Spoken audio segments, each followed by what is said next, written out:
Okay, good morning, everyone. I'm Ciana Sadler from Rape Crisis Network Ireland. So you're very welcome here this morning. I'm delighted that we're able to host this webinar today and to be able to open it up to all of you.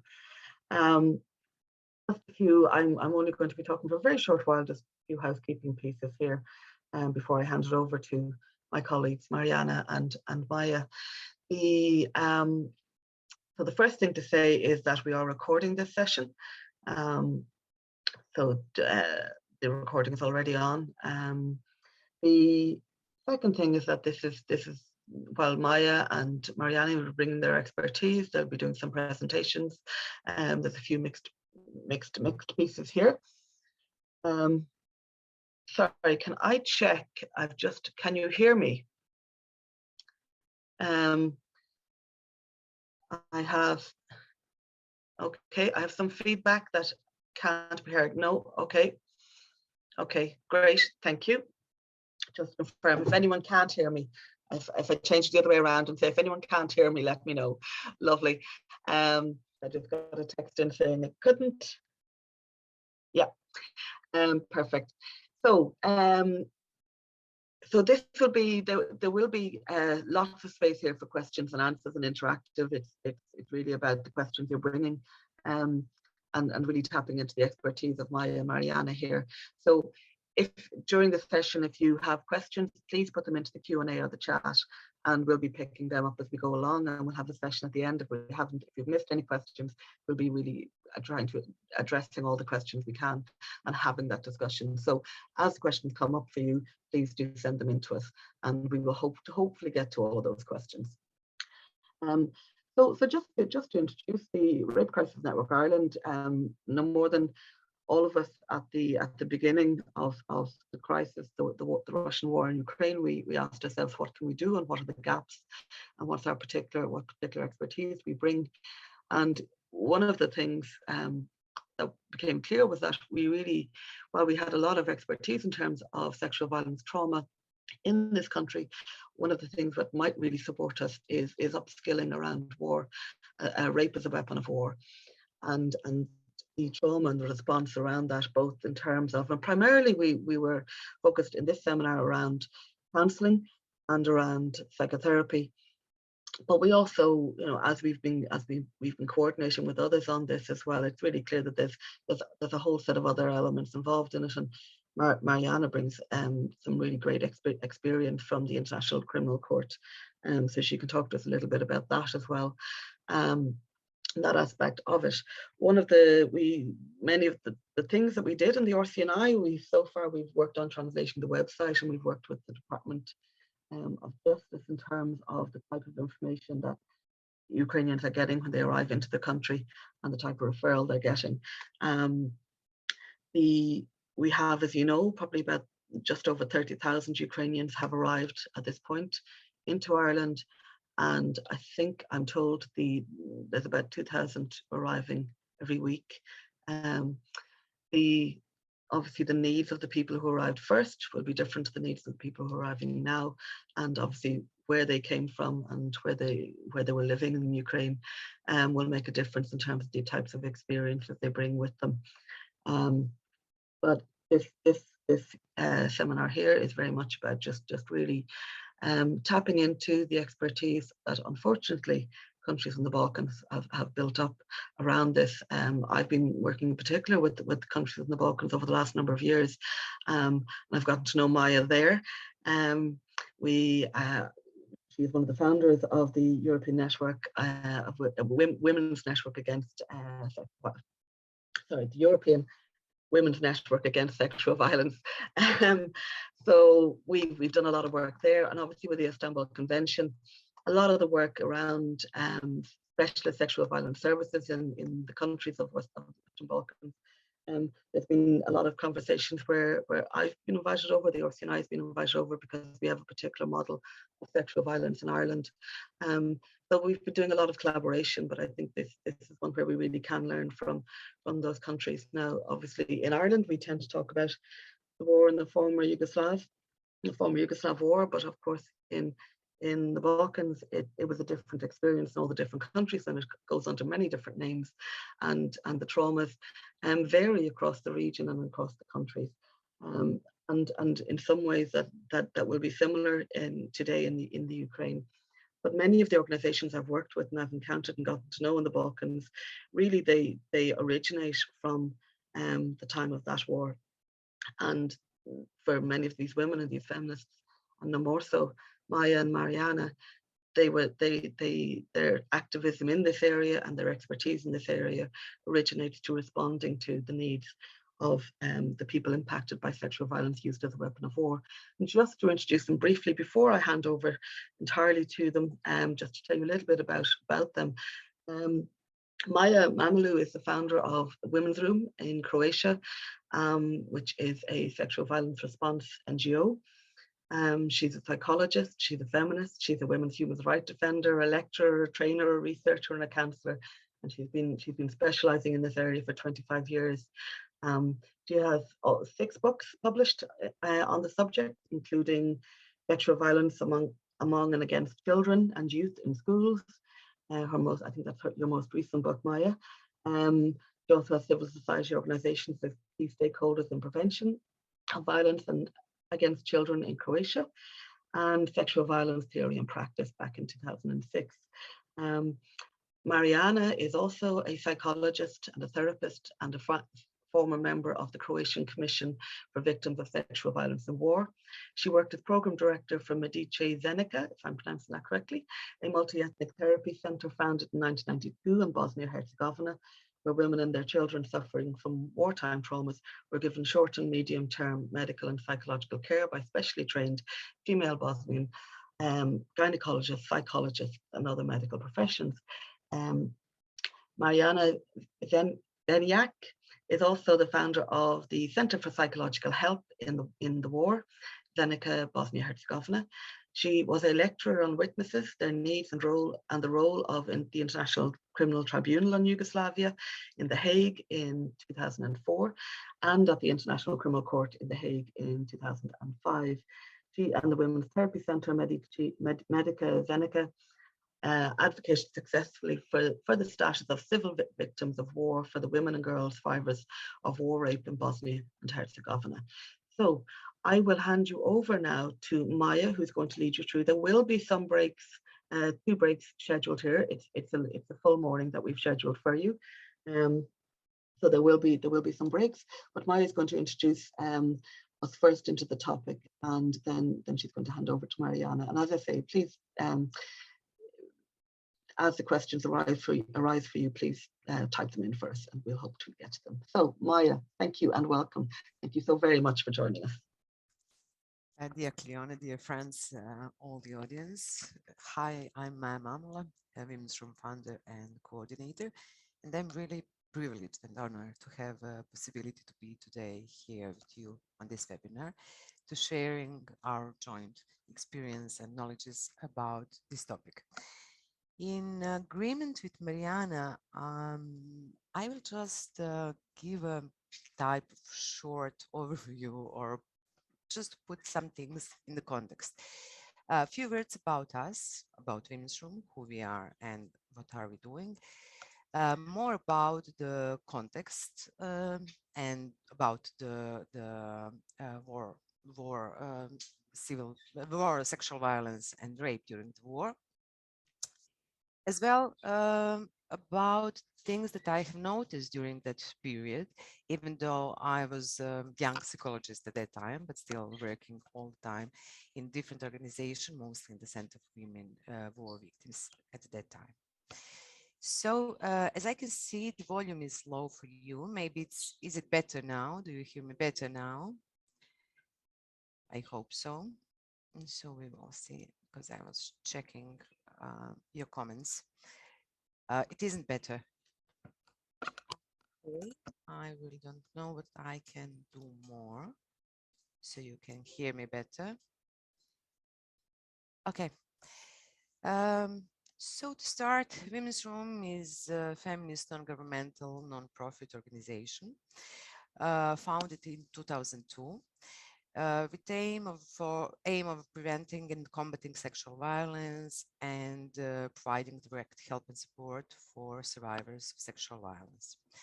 Also, we are really dedicated to the promotion and protection of sexual rights. As this type of organization, we are the only one specialized in sexual violence in all Croatia, but also one of the few in all region, even though we have a strong feminist movement and um, defenders of human rights since 1980s, but war stopped lots of our efforts during that time. Concerning women's room, we have three main pillars. One is direct work with survivors of sexual violence, where we provide direct help and support, psychological, medical, legal, for survivors of sexual violence from 16 up. And when they are children, we are not working directly with them. We are working with their parents or other close persons or their loved ones. The other pillar is to develop and to organize specialized education concerning sexual violence for representatives of different governmental institutions and bodies, as well as for other civil society organizations and for general population. Also working in developing prevention programs in Maya, schools. Maya, sorry. I think there's a few people having trouble hearing you. I'm Okay. wondering if we try without the headphones. Okay, I can try. In that case, Yeah, I maybe. wonder if that will help. I should say that one of the reasons that Maya is wearing a headphone is that we have a guest, which another guest on the webinar, which is Cookish, which you may now hear as well. Cookish is the cockatoo, so we'll see if that improves. Okay, Yeah, thanks, Maya. she enjoys a lot to be part of the webinars or whatever when she's hearing when she hears that other people are speaking. Is it better now? Do you hear me better?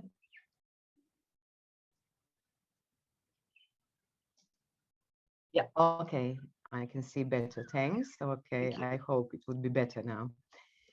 Super. Okay, so I can continue. Concerning this second pillar of women's room, one part is education and the other one is prevention programs.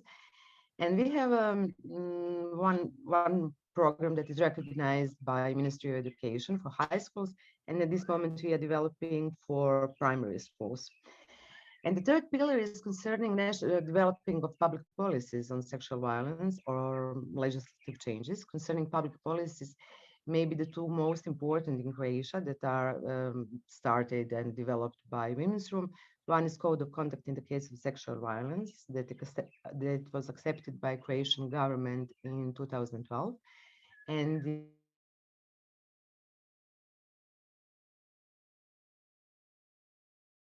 Women's Room developed analysis and all the chapters that is necessary. And it's now in a process in Ministry for Social Affairs. That's actually what we are doing, but of course, lots more than that. And it's very hard to put it very briefly. Actually, we are a group of 10 experts in the field of sexual violence with 25 external experts who are helping us all the time. So to put things in context and to start to speak about situation, I will try to do it really very shortly.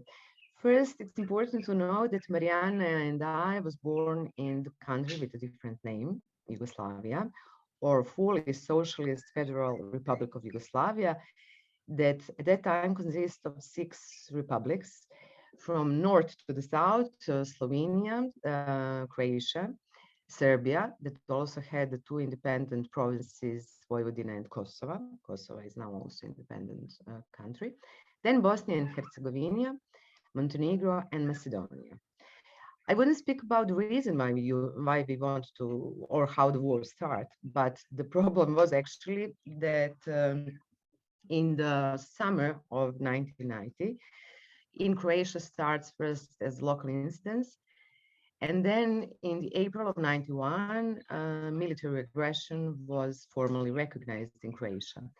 And unfortunately, very soon, in the September of 91, the same situation, war and military aggression, mostly from Serbian army, started in Bosnia and Herzegovina.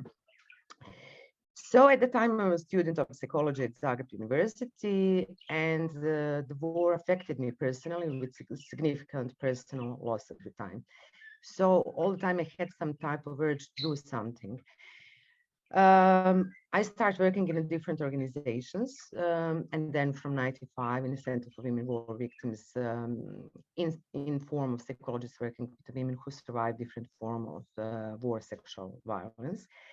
And unfortunately, I had the opportunity to see the different treatment and approaches towards the women who survived sexual violence in the war. I was, I can say, extremely surprised and utterly indignant.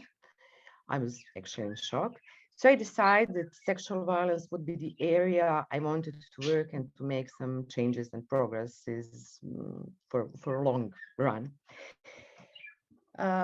When the war started, at this moment, it was mostly everything was about aggression of Serbian army, making the same thing, like doesn't matter. We were actually all mixed marriages with lots of Serbs living in Croatia, especially mixed in ethnicity and nationalities, meaning was Bosnia and Herzegovina. When it started in Croatia, first it started in the town of Vukovar in the eastern part of Croatia on the border with Serbia. It was one of the first towns that fall. And then in the media and as rumors start stories and talking about women who were raped. Some of them find a way to escape Vukovar. Some of them they are killed and they are on the mass grave in Ovčara and other. There are lots of mass graves in surrounding of Vukovar. And then, as I told you, the war in Bosnia and Herzegovina started, unfortunately, soon after that. So the other type of horrible stories also start coming to Croatia. At that time, sexual violence wasn't actually the topic that was considered, even though, as I mentioned, in some capitals like Zagreb, Ljubljana, Zagreb is capital of Croatia, Ljubljana is capital of Slovenia, Belgrade is capital of Serbia. They were strong feminist movement and feminist organization who run shelters and counseling centers, but mostly for women who survive different forms of domestic violence or intimate partner violence. So actually, it wasn't lots of expertise concerning sexual violence. At the same time, persons who were employed in mental health services, for example, in hospitals, had no knowledge in working with women who survive multiple traumas in a way that they lost their loved ones, that they lost their homes and properties, and that they at the same time experienced or survived different types of sexual violence, mostly rape. And especially with all these problems that they were raped in front of their families or they were raped simultaneously with their small children and the kids in front of the families. So it was really working with complex post-traumatic stress disorder as a result of these multiple traumas. Because of this very weak response of governmental institutions, women's civil society organizations decide to take leading role and to start working actually to doing the work of the state. Start organizing accommodation for women, not only from Croatia, but also for women and their children from Bosnia and Herzegovina.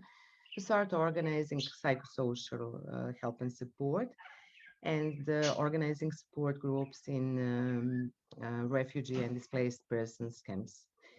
In Croatia at that time, it was these differences in terms.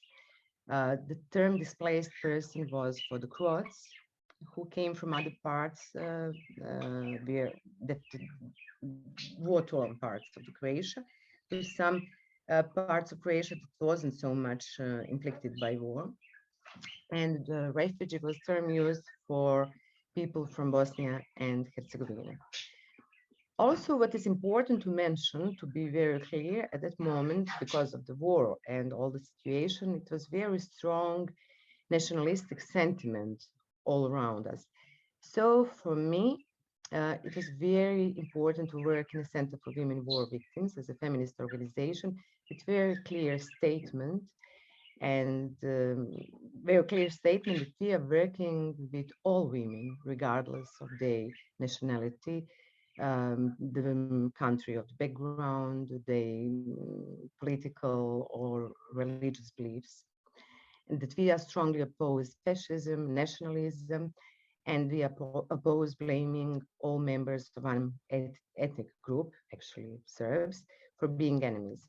Because lots of the people who were Serbs or were from mixed marriages or children of the mixed marriages in Croatia, at that time it was really hard for them. They were attacked, some of them were killed, and it was really upsetting situation. So it was really important to have this very clear statement that we are against it. And of course, the result was significant political pressure on our organization from different governmental institutions, but also from government itself.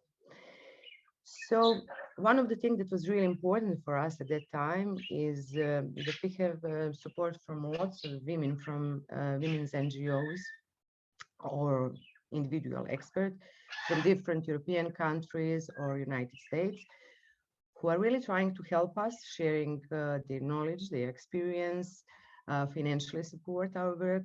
But at the same time, we have to think about it was 1991. At that time, it wasn't lots of expertise about sexual violence in war and war rape. So we really together tried to establish some forms of working together. So when I'm thinking about this period, I want to point 6 things that I really noticed, and I think it would be the same, unfortunately, the same situation in every war concerning the experience of the woman and war sexual violence. First, what we can notice that the numbers were all the time important. Everything is about the numbers, but more for political purposes, in a way just to put the action, look what atrocities the enemy army is doing to us. So all the time in the newspapers, in the media, you can just see the numbers and numbers they were talking about. The other thing, it was kind of greater empathy to the women who and children who survived sexual violence in the war. But I can say it was just something that was on a superficial level. Actually, it was like that they really care about it, that they understand, that they do not accuse, that all victim blaming thing for survivors of sexual violence that is usually presented is not so much in their focus. But unfortunately, lots of other things can show up that actually it wasn't such response or real empathy for them. As I already mentioned, it was really big response from the state institutions. Okay, they were organizing refugee camps and displaced persons camps all around, trying to organize some type of psychosocial support, but at the same time, no one actually recognized the problem of women who survive war rape and other types of sexual violence. So as I mentioned, civil society, women's civil society organizations has to take the role. The other thing that I want really to emphasize that some of very well-known international organizations who were important as a part for taking care and organizing accommodation for really extreme large number of displaced and refugee person in Croatia. Just to say very shortly, Croatia at the time had 4.5 million of citizens, And the assumptions were that it was more than 1 million displaced people and refugees in Croatia at that time. So it was really hard to organize it, everything. But the topic of sexual violence was, they really didn't cope with it. So very concrete example, I was working in Gašinci. It was the biggest refugee camp in Croatia for people from Bosnia and Herzegovina in eastern part of Slavonia.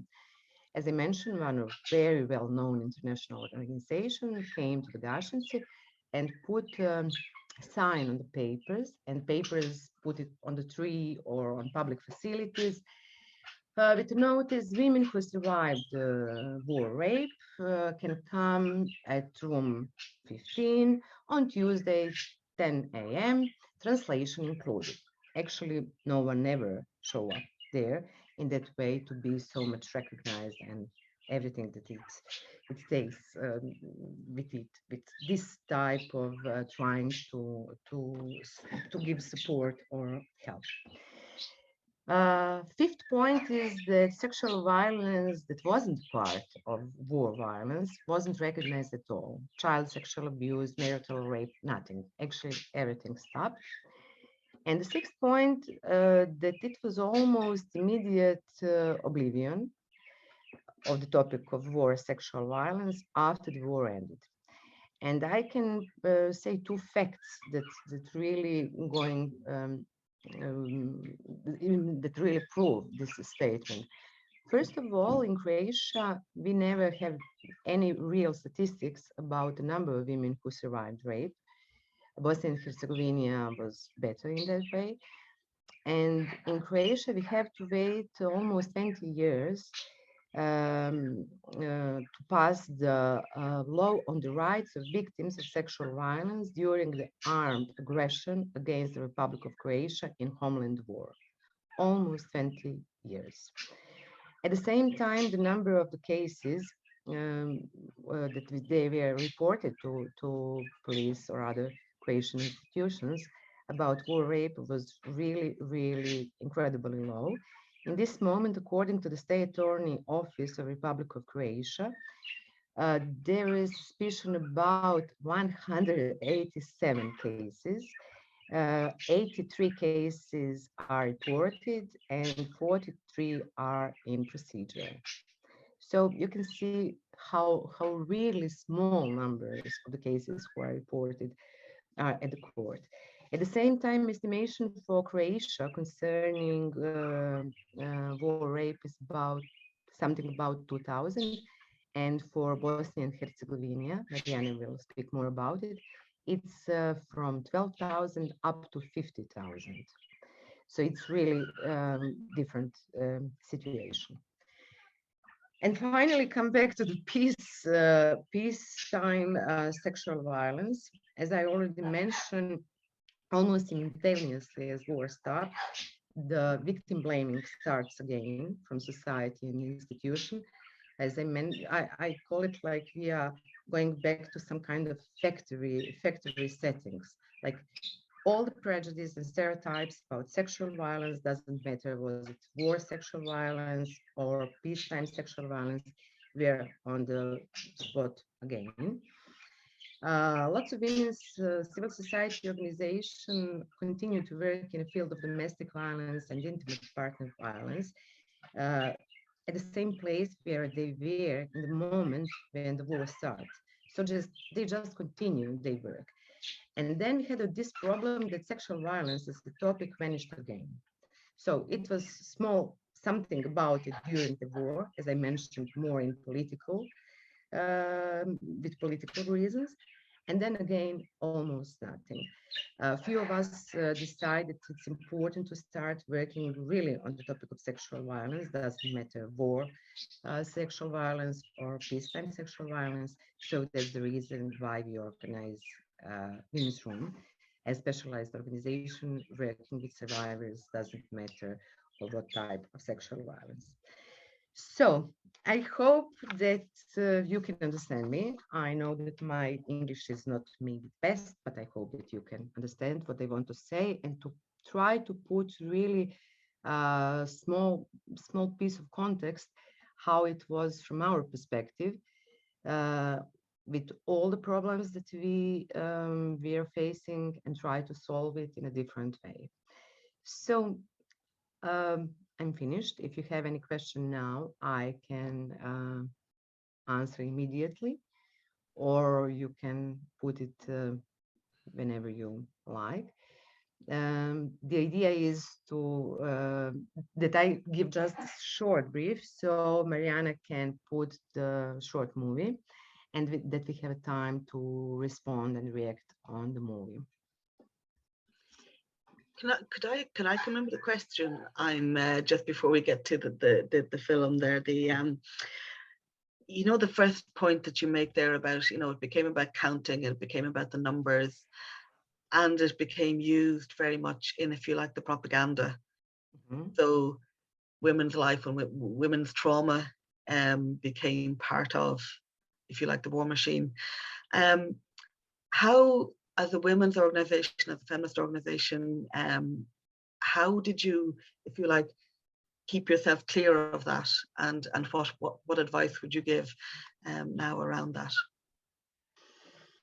It's hard to answer to it. It was really hard time with all these numbers, but it was very clear for us.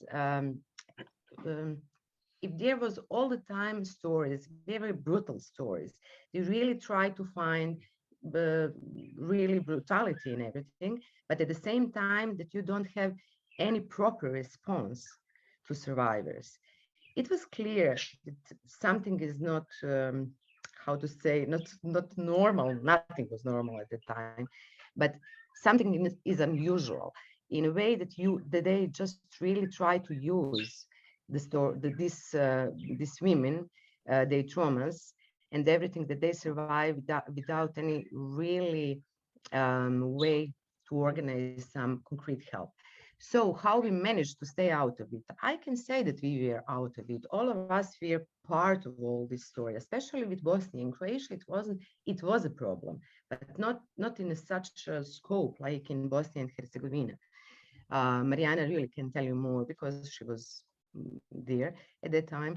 And I don't know how, Marijana, you were managing all that, but from Croatian perspective, we have the Center for Women in War Victims was really working like the 90% of our population were women and children from Bosnia and Herzegovina, that we are trying to help them and organize accommodation and whatever is needed and support groups. Actually, you don't have a time to think about numbers. You have really real women and real children in front of you, and just try to work the best you can with all the knowledges that you have at this moment, just doing that part, but with this very clear feminist perspective that we are against any type of nationalism and fascism.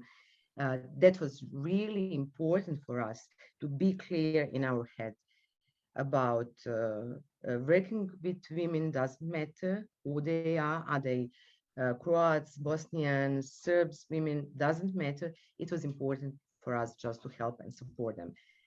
And with the numbers, it was, I think that it longs and even long time after the war, with all these assumptions about the numbers and trying to make some kind of I don't know how to say real numbers, but still I think that we don't have it, and that we actually never will know real numbers. There's a question here from Mona, but and it's based on your experience and now in hindsight, what one piece of advice would you give to therapists in Ireland who may be working with survivors from more recent conflicts? I'm suggesting that we come to that question at the end, because I think we're going to do a lot of thinking around that question, Mona, over the next hour. So so perhaps we'll sum up, perhaps we'll come back to that question at the very end and see if we have that one piece of advice. That makes sense, yeah. And I suppose one of the things, you know, for us, and perhaps it's, you know, that we have, you know, it's not 1991 anymore, and I hope that we have learned something in that time, and certainly we were very conscious that the example you give of the refugee camp and the notices going up straight away saying, you know, come in and talk to us straight away, even as you're in a refugee camp. You know, I suppose we're really clear that this may take time. People will take their women and children who are here. It's mostly women and children. That will take time for them to come forward on this and to seek support. What sort of how long did it take for women to come forward? When did they begin to speak about? Is there any generalization you can make around that? How much time and security did people need before they began to talk about the sexual violence? I'm sorry, you're asking me, Marijana, or me? Sorry, Maja or Marijana, yeah. I'm sorry, I don't want to delay you too much because we're moving to Marijana thing, but. I can start, and Marijana, you can add it to whatever you think that I missed. From our experience, first thing, it's what is important to understand that when women came to some secure area, first, some really primarily things should be organized, like to have secure accommodation for their children, to find a way how to survive with very basic things, very basic like food, proper accommodation, whatever is needed. So they can really come to this point when they can open the trauma experience and start working on it. But from my experience, and Marijana, you can say the way you see it, without that, without organizing whatever is needed for them to feel secure enough for them and for their children, with all this usual normal daily thing from schools for children, whatever is needed, it's hard to expect that they will start opening the traumatic experience and start working on it. So usually it takes time. But it was important for us to be there every day, to be present, so they can know that we can help them in different ways with accommodation, whatever of daily needs they had, but also that we are here whenever they decide to start opening the traumatic experience. So we never push it. We just give them their time and their space that they can feel safe enough and good enough, so they can start working on their traumas. Marijana, do you also want to add something? I can add, and it is also presented in presentation what we will follow. We called this old injuries, new injuries, because in 90s language didn't use word psychological trauma, and the articles about were very rare. So in shelter, Medica Zenica, what was organized to provide gynecological, psychological, and other sorts of support. We had women who survived sexual violence 9 months ago, for example, in eastern Bosnian borders, or 15 days ago in Lašva Valju, and we observed the difference. So now we could say in acute phase. In acute phase, they were open to tell this experience. We know, we understand the reasons why, because of hyperarousal and all this symptomatic. And these who survive in average 1 year before adapt on a certain way, and it was hardly to approach. But I would speak later, and this is prepared. And just to add to Maja's strong point about estimates and use of these estimates in political purposes. We had in shelter, especially in 4 years of war, around 150 survivors of war rape, mainly war rape, and I will speak about forms of these forms of sexual violence. And it was complained on Medica from state institutions that numbers are much higher, and estimates for Bosnia in that time were like 60,000 of war rape survivors in Bosnia and Herzegovina. And it decreased later on 30,000, and in last 15 years, number on which even international community operates is 20,000. But as respond on these estimates, we formulate our statement, like our value. We said, for us, even one is like 1,000. For us, it means for us, even one survivor is too much. And we also know 20 years later, when law on rights of victims of sexual violence in the war in Croatia were in this preparation and adoption phase, even in law it is written, state as a victim was weak to organize services, and this sentiment of state as a victim was used in these political reasons also. Okay. So Frank has a question, which I think as well that you're probably going to be addressing in your presentation there, Marijana, just around the numbers of prosecutions that have been and any convictions obtained. So I think you're probably going to cover that in your presentation. So we'll come to that, Frank. Thank you very much for the question. Do we want to take a short break now, or are we okay to move forward with the next piece? Shall we move to the? I think you're going to do the video first, the film first. Yes. Are you? Yeah. Can we move to that? Okay. Do you want to introduce it there quickly, and we'll see if we can to introduce the film or to introduce the center. We could start with words of Monika Hauser, feminist gynecologist from Germany, who established Women Therapy Center in Medica Zenica. She said, in the beginning, it was my range and I would interfere. Led only by her strong dedication, she came in Zenica in central Bosnia and engaged local professionals to establish shelter for survivors of sexual violence in war and other traumas.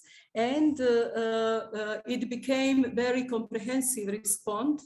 And what is important 30 years later to emphasize, it was a result of women's and feminists' solidarity. So it is also engagement what we need today. And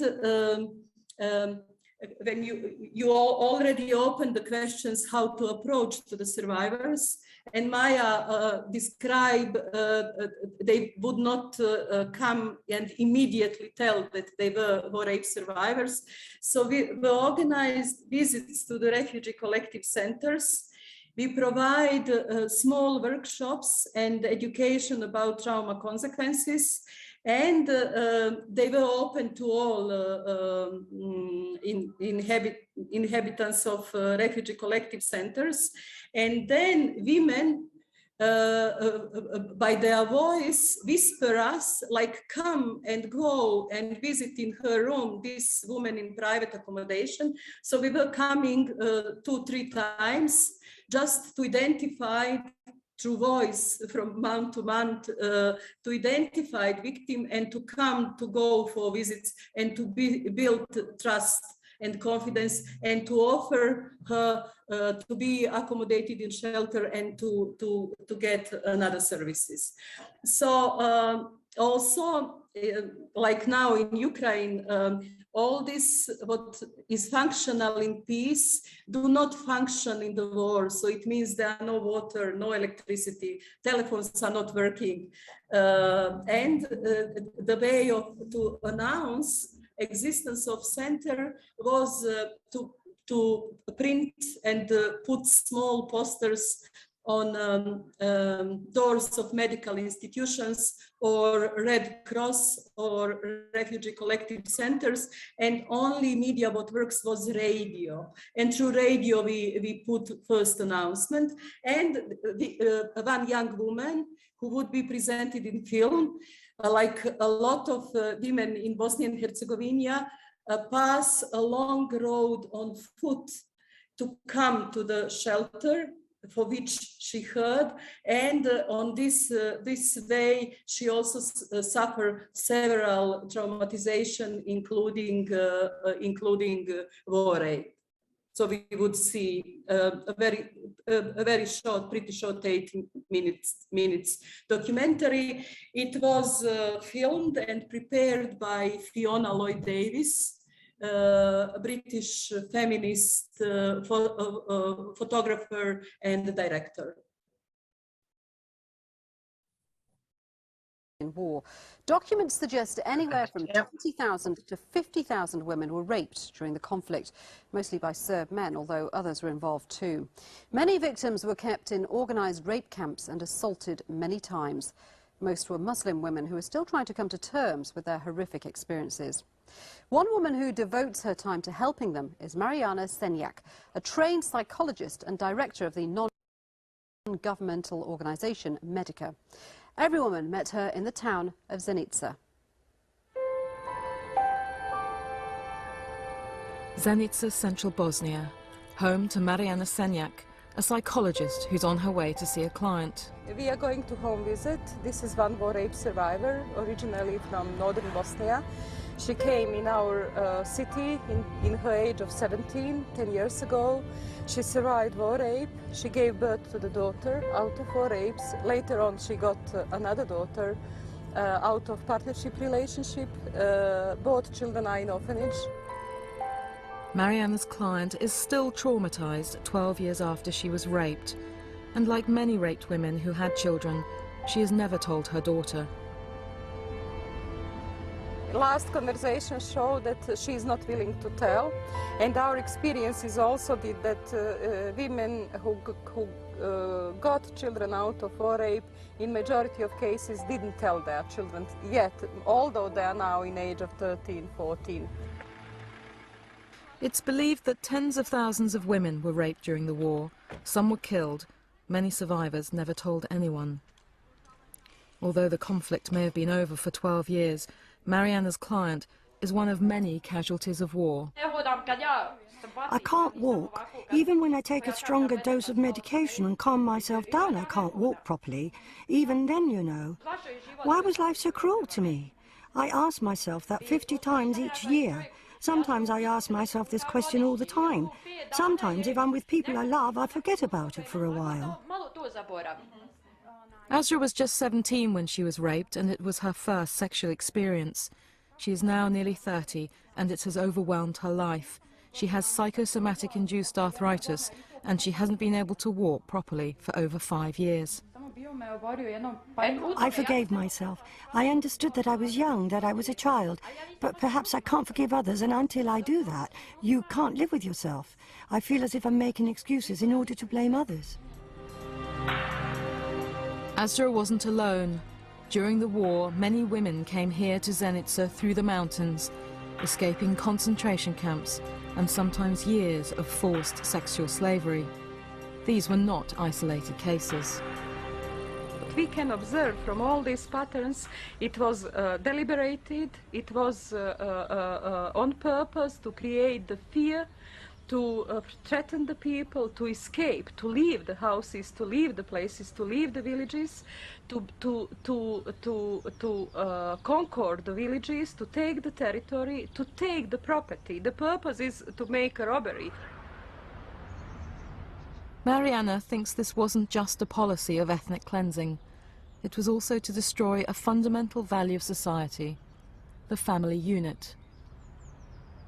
and it also touch the most intimate sphere, sexuality. What is any society very intimate?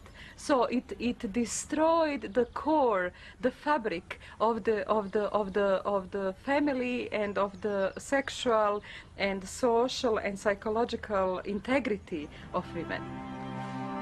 Marijana continues to help women. This is a safe house where women find refuge for themselves and their children. There is a family environment and home-cooked food by the staff who try to provide stability. Today it is mainly a refuge for victims of domestic abuse. We face increase of domestic violence. We can discuss about more possibility for reporting cases than from the before of the war. And we also have untreated trauma by war veterans.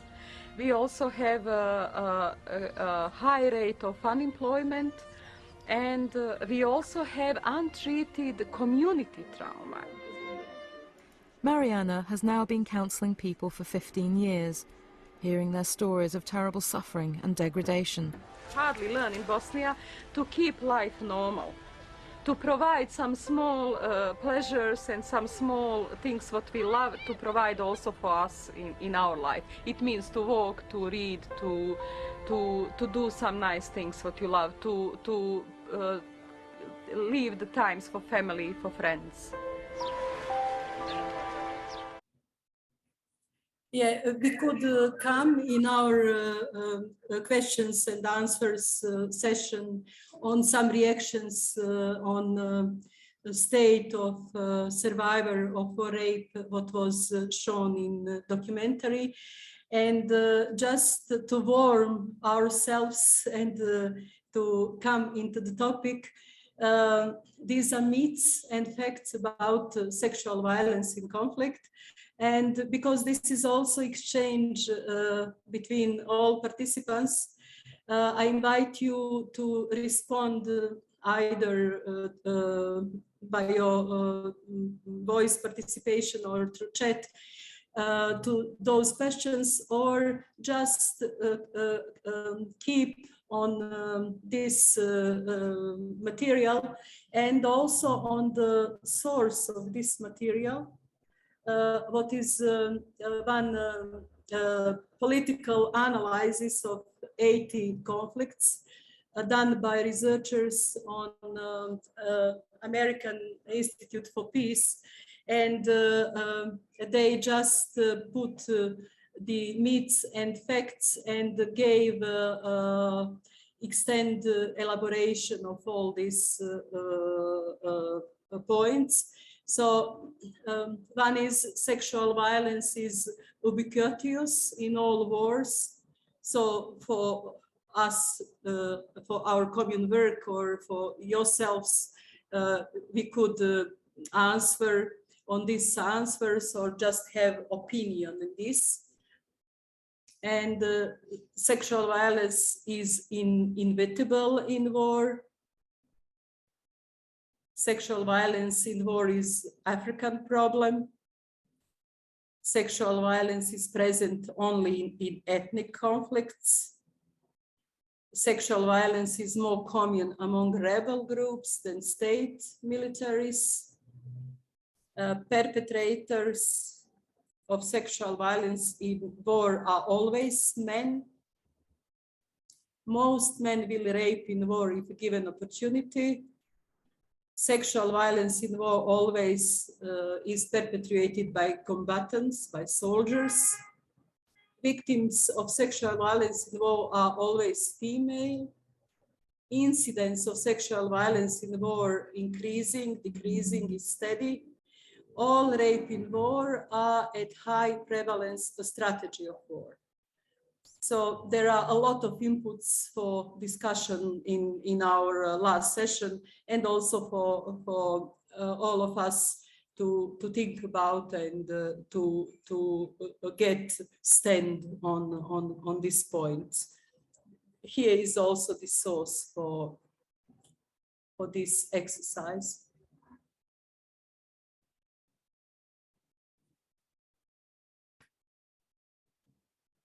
Because we started from individual case of rape survivors, in this presentation some experiential aspects from direct work with war rape survivors are presented.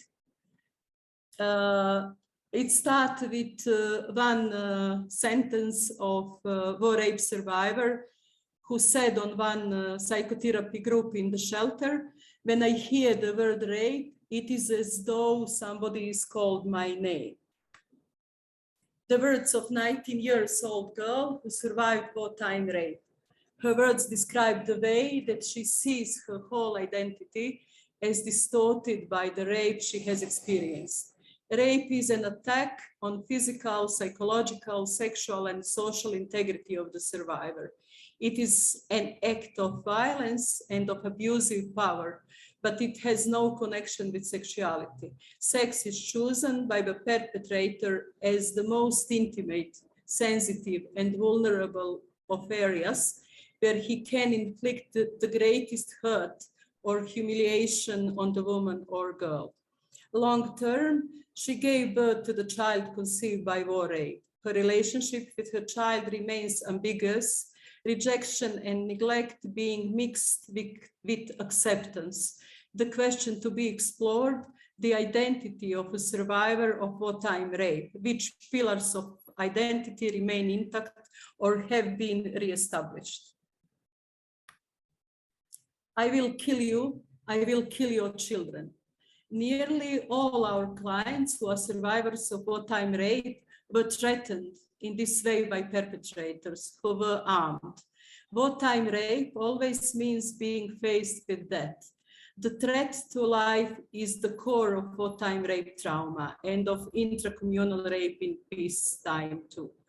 Long term, one client, a refugee from a place to which she could not return for a long time, lives in our town and maintains a satisfactory family life. In the last few years, she has found a job. Her recent contact with our center have been for counseling about the intense fears of her youngest child. The question to be explored, fear for life and the lasting fears of survivor of wartime rape and her children. I will kill you, I will kill your children. Nearly all our clients who are survivors of wartime rape were threatened in this way by perpetrators who were armed. Wartime rape is always facing with death. The threat to life is at the core of war trauma rape. Long term, transformation of this fear as her psychological state and also fears by her children.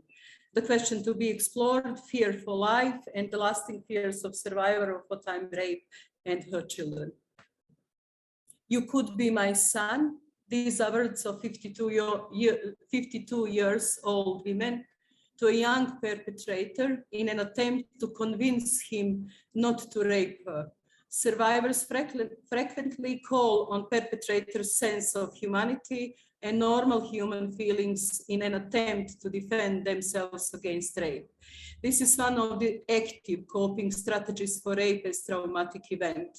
It could be connected with the development of symptoms of post-traumatic stress disorder, although with less probability. Calling on the perpetrator's humanity is often attempted as a coping mechanism for rape outside of wartime. She moved out of the center after a short stay and spent several years in refugee camp in the town. The latest information we have about her is that she has moved still a refugee to another town in Bosnia. The question to be explored, calling on humanity as coping mechanism when threatened during wartime and post-war. I say the children to him, to her husband. These are very often the words of women who have survived wartime rape. It is their attempt to find a meaning in the violence and sacrifice they experienced. Long-term therapeutic work was needed for women to find any meaning in saving their own lives.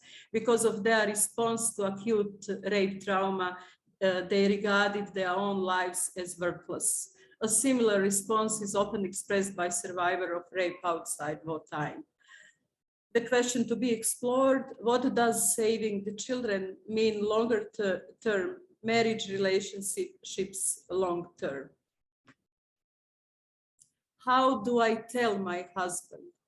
Women who survived wartime rape suffered from intense feeling of shame and guilt, as well as the fear that they will not be accepted by their husbands, that their husbands will blame and reject them. Outside the wartime rape, girls and women are often unwilling to report a rape, among other also for fear that the male members of their family could attack perpetrators. An essential part of psychotherapeutical work is supporting the family in a search for legal solutions. The question to be explored, marriage and family relationships, family support to the survivors of wartime rape. Now we are the same. During our therapeutical work, we encountered an impressive sensitivity and ability on the part of husbands to accept their wives as survivors of wartime rape because they themselves had survived concentration camps or torture in prisons.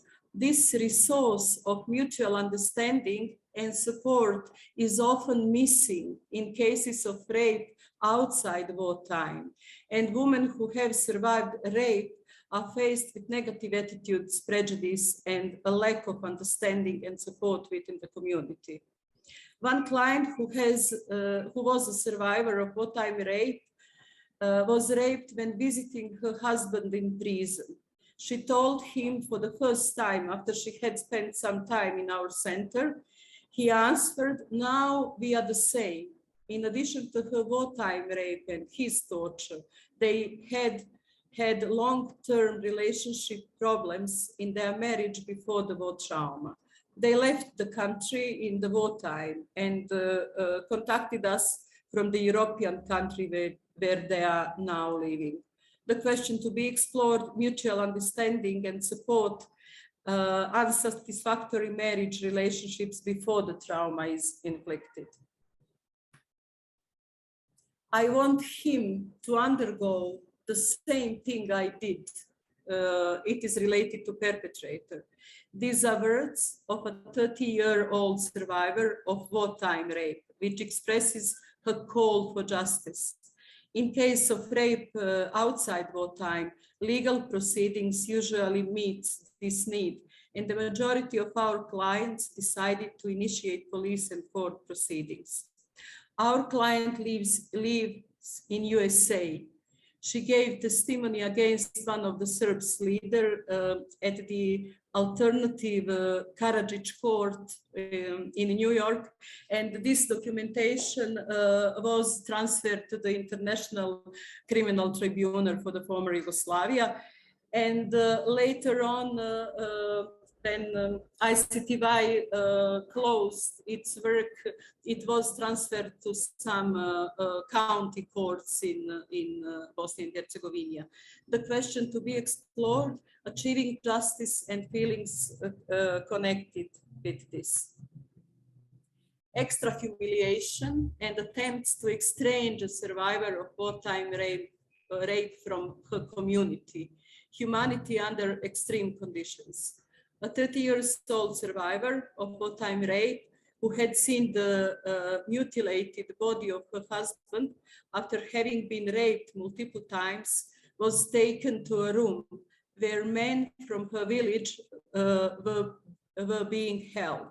An armed perpetrator ordered each man to beat her, describing her in insulting terms. One old man from the village said, "I will not do it. I know what kind of person is our and name of women." The whole procedure stopped and the perpetrator took her to the room where women and children were being held prisoner. Long term, she left country during wartime. She contacted us from the European country where she lives. The question to be explored, humiliation and estrangement long term.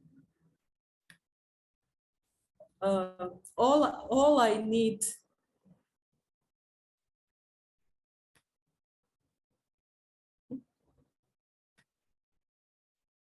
extra humiliation and attempts to estrange survivor of wartime rape from her community. Yeah, we passed this. I believe in destiny. The majority of survivors of wartime rape express their acceptance of what they experienced in these words. It is a powerful coping mechanism, as well as a way of finding a meaning in their experience. In rape outside wartime, women and girls are more likely to blame themselves for having trusted an acquaintance or stranger. Long term, the question to be explored believes, naive and sophisticated religious beliefs long term. And all I need is a piece of land and a cottage on it. These are words of 52-year-old survivor of wartime rape who provided a model for the therapists. With her internal strength, this woman showed that it was possible to survive wartime rape, still being strong and wish to go on living. In rape outside wartime, women and girls usually wish to continue with their lives despite all the difficulties which are consequences of rape trauma. A client mentioned several times previously, she lost 2 sons and helped her sick husband. Question to be explored, what needs in her life focused on now? And we are close to end of this presentation. This is one scheme what show the prevalence of post-traumatic stress disorder. This first round show number of traumatic events. 5 traumatic events are presented here. And we would come to the illustration with multiple trauma, what survivors of war rape survive later on.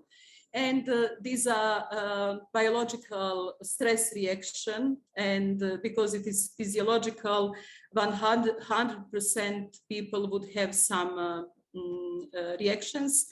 25 to 50% would develop post-traumatic stress disorder, and according to these compiled researches, 5% would develop a chronic post-traumatic stress disorder. And these are also data of compiled American researches, and it showed the prevalence of probability for development of post-traumatic stress disorders. As we see, and all researchers, and I know Maja and we have also deep discussions about and comparison between different data, but this showed the prevalence of 70% related to sexual abuse. And this general population is related to American general population, and as we know, wars are not committed and in their territory, and estimates in Bosnia and Herzegovina in wartime were up to 60% of probability to develop post-traumatic stress disorders, and later on they became constant on 30 to 50%. We can say maybe that this 30% is something what could be expected. So if we have some questions on these presentations, or if we would like to deepen some of those quotations, driven from individual and group psychotherapy work, we could develop discussion either now or in session on questions and answers. So there was a question in here, Marijana, on slide 5. I wonder if we can go back up to slide 5. And Eva. Eva, do you have a question there that we can bring you in on, or shall, if Marijana expands on slide 5?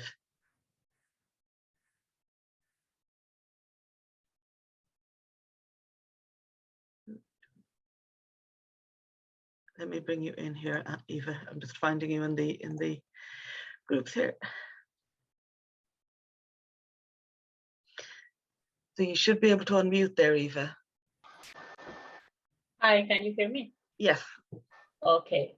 Now, I just wanted to see if we could be explained for the concept of I save the children for him, you know.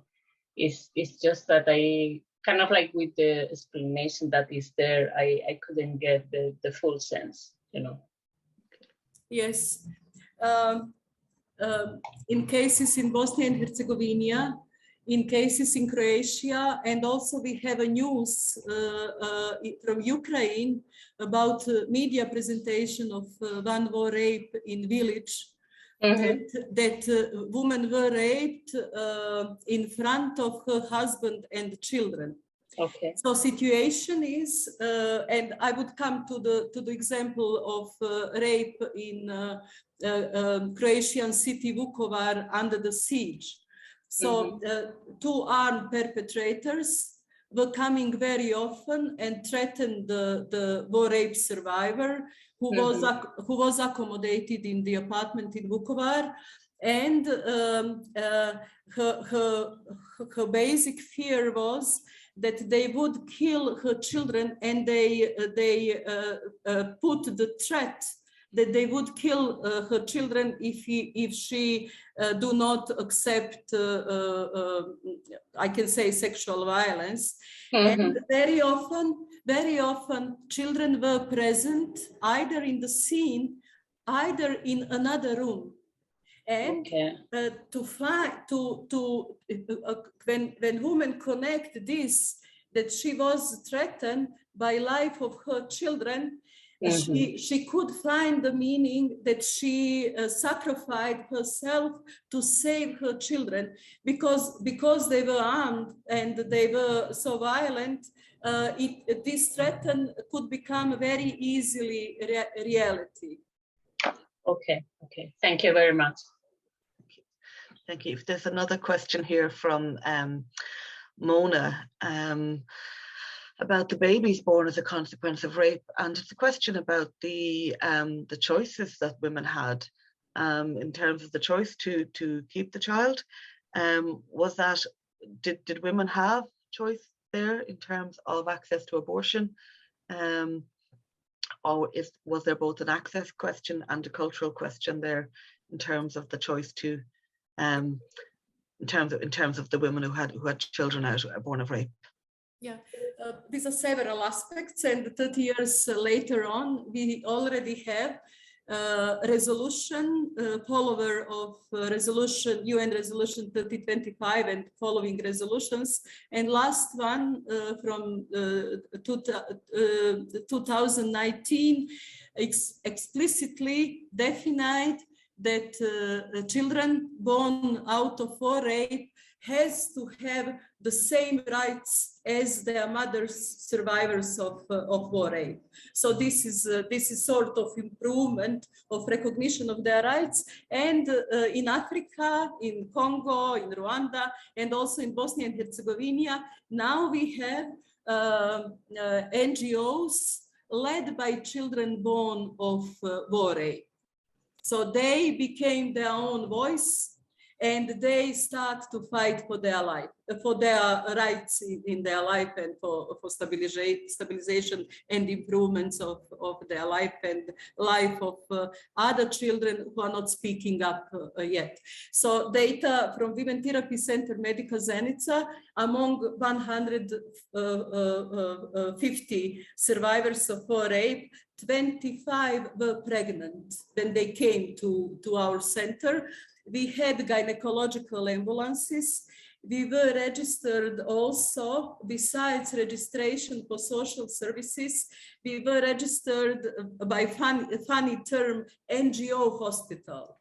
And we had a possibility and connection with a hospital in our city to provide abortions and abortions in high pregnancy in hospital.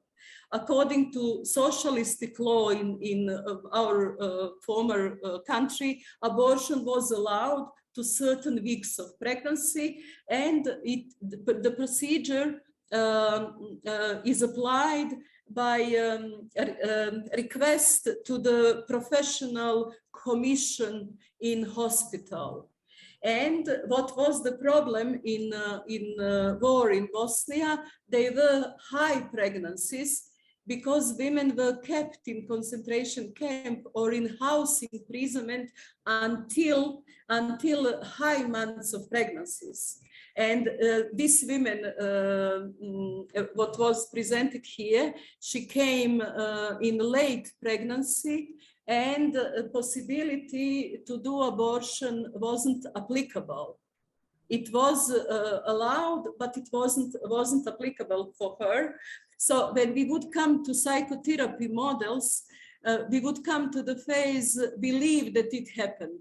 This client, although it was a high pregnancy and body change is visible, she put hands on her stomach and she was speaking like, I see, but I don't believe that it happened. So we would discuss these aspects later.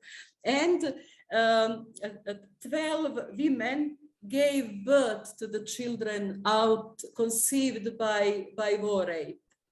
And what was solution for these children in that time? There were some families who were interested for adoption of children from our center. And again, this procedure is defined by social welfare, and it has to be implemented. And it was like that. Half of women, 6 women among our clients, they decide to upbring their children, and some of them are children who are now in finished university and are engaged in this war-child associations, and some of them still keep these facts that they were born out of rape, low profile, silent, and standing of their mothers in that time was, and still, that this is a way to protect their children on further stigmatization and prejudice in the community. Can I ask, just following on from that question, you know, if we are to learn lessons today on that, you know, we are talking about wars, rape as a weapon of war now, probably more openly than we did back then. You know, how do we destigmatize, you know, being pregnant as a result of war, and being the child of rape? Born of rape. How do we help support that community, if you like, apart from these sort of conversations? I think these conversations are important in terms of just opening that out. And as you say, there are now groups of those children who are adults and their own voices. But I wonder, are their mothers still protecting their children by remaining silent and not telling them, or is it easier to tell now, and what makes it easier to tell the child and to raise a child born of rape? Yeah, I can, from experience, I can say, and from previous years of work, that they are more eager not to tell, in sense to protect the children, than to reveal the fact that they were conceived by perpetrator in the war. And among 30 children, 30 to 40 children who belong to the association War Child, these are different type of war children, not only children conceived by war, but different type of relationships.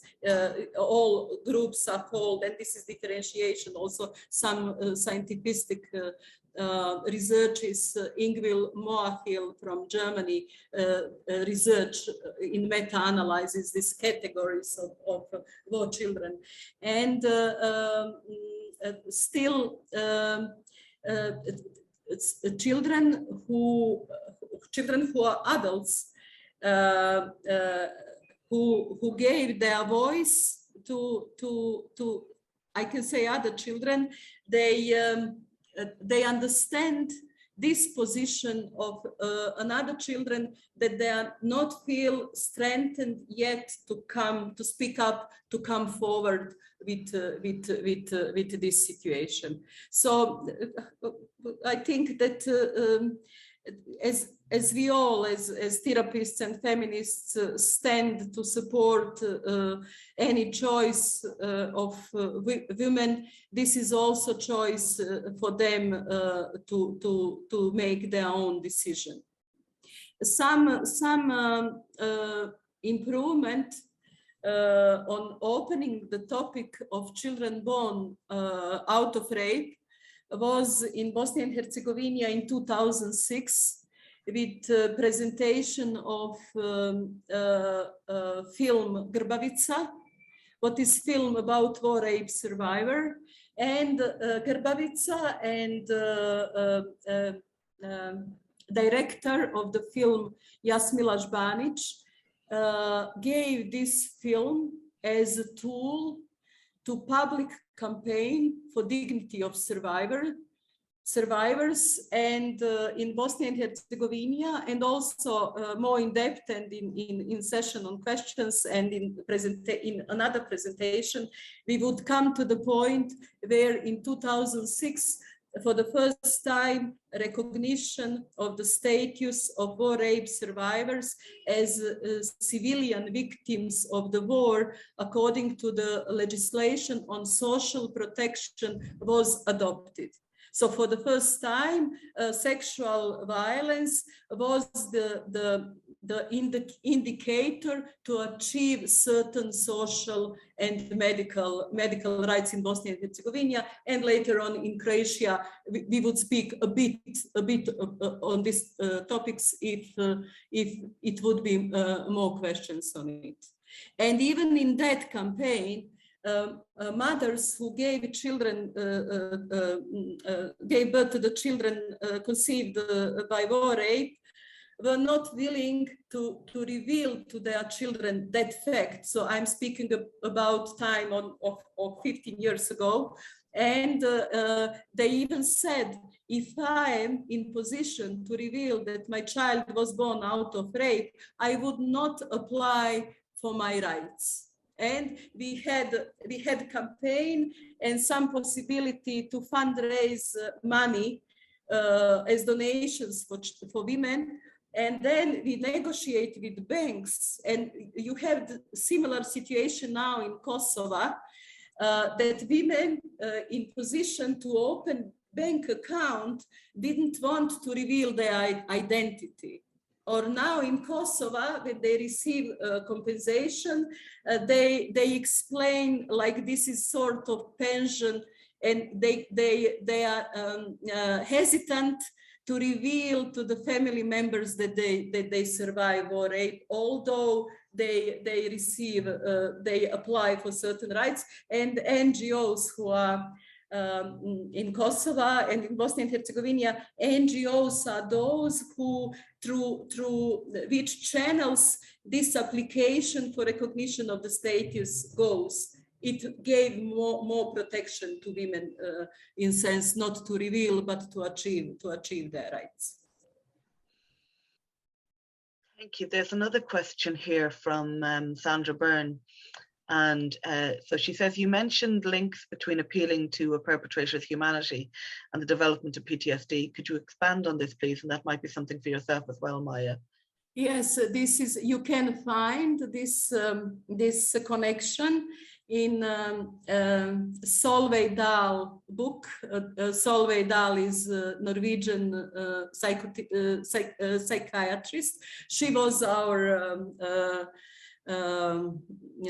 one among best educators in Bosnia also, and she analyzed in this book one case of rape in peaceful time, where a young girl who was stopped car and was taken by two men, and she tried to negotiate with them and call on their humanity, not to do sexual violence among them.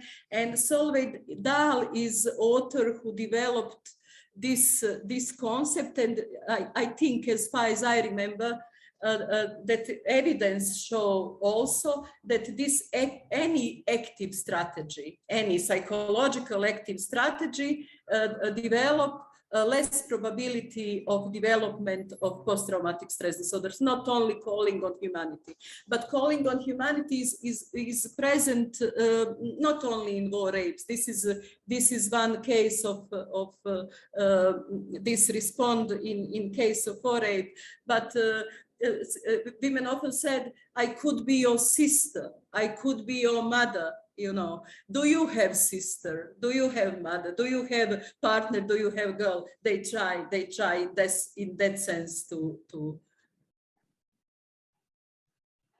Also, Marijana, if I can just edit something.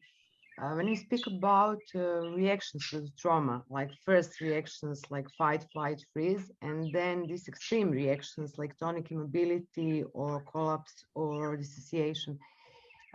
For example, the women who experience this extreme reaction to traumatic events like tonic immobility, the prevalence of PTSD is 5 to 4 times bigger than if they have this other types of reaction. Even though it's not automatic, it's not something that we choose. Still, the type of reaction like fight, flight, or this type of reaction are connected with less consequences. I just want to add it. Yes. And I suppose that's connected to another question here from Anne Scully. Do survivors of war rape need longer time in therapy than other survivors due to additional complexities of the issues? Did you finish question? Or? Sorry, yes. So due to the additional complexities or the additional issues involved? Yeah, yes, we would come in next presentation. Yes, these are all this what Judith Louise Herman called complex post-traumatic stress disorder, what in medical terms we call comorbidity.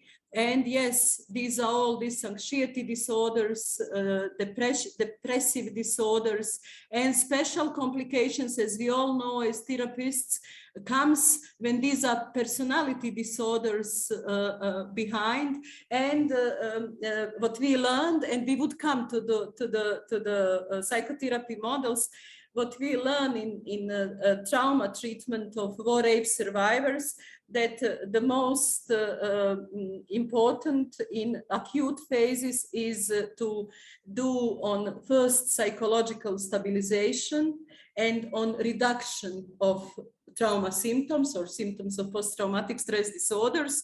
And then when, how can I say, old patterns, old beliefs, personality structure come as obstacle for the improvement and for the changes, I agree with suggestion of Judith Louise Herman, so-called these groups of re-entry, of new involvement, on more of structural work.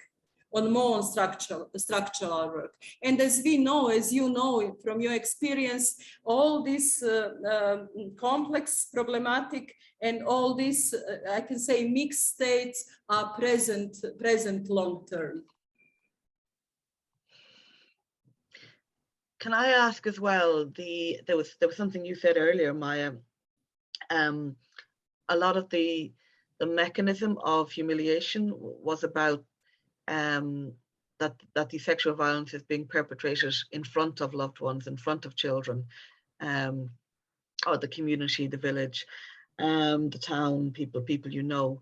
Do you also, in terms of your response, have you worked with the families, with you know of you know everyone surrounding that survivor in terms of that, the way they've all been, if you like, set up in this together?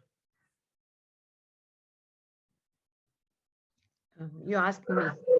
Sorry, just to be sure I heard Maja, so I'm not sure. Do you think about me or Marijana? Well, either, but it was Okay. it was something you said, Maja, Yes, just struck me on that. Yes, we are trying all the time to organize. For example, when I said that we are organizing supporting groups in refugee or displaced prisons camps, it was type of like different phases. To have some type of not lectures, but more like talking about the topic, opening the topic, like a kind of psychoeducation for everyone, what it means if someone survived trauma, different types of trauma, influences of trauma, consequences of trauma, but also how community can help in a way to sensitize community to the also topic of sexual violence and war rape during the war, and also to try to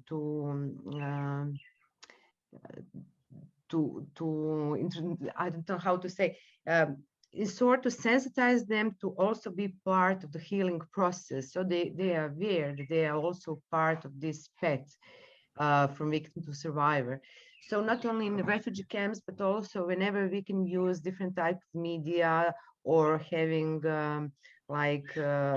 public discussion or panels in different cities for citizens, for general population. It was very important part of our work to all the time trying to open this topic, to give some kind of information, and to try to put also part not of responsibility, but just to make them aware that they can really be an important part of the process of healing and process of for victim to get from victim to survivor.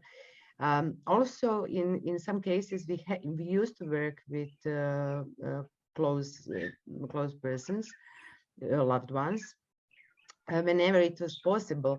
But at the same time, it was sometimes hard because lots of women who were with their children in the refugee and displaced persons camps organized by state, they were alone because their husbands were still on a battlefield. Doesn't matter it was Croatia or it was Bosnia and Herzegovina. So in some cases they had from their communities maybe just neighbors or some relatives, not the closest person like partners, or doesn't matter. But of course it was important part of our work to try to also influence on the whole community and family members that they were somewhere near, that we can really work with them. And if there's, I'm slightly dominating the questions now, but if there's, I have another one that I really want to ask you as well, and it's the question of what happens to, if you like, non-war related sexual violence when we are in this crisis. And you, I think, I don't know quite what word you use, but you basically said that non-war sexual violence disappeared for the period. If you like, we focused on rape as a weapon of war, and there was a different attitude to it. Then after the war, there was, you know, all of the old prejudices came back, the old, you know, the patterns of victim blaming. You know, what I suppose, what can we say about what happens there? You know, I suppose this is part of the question of how sexual violence in war becomes politicized.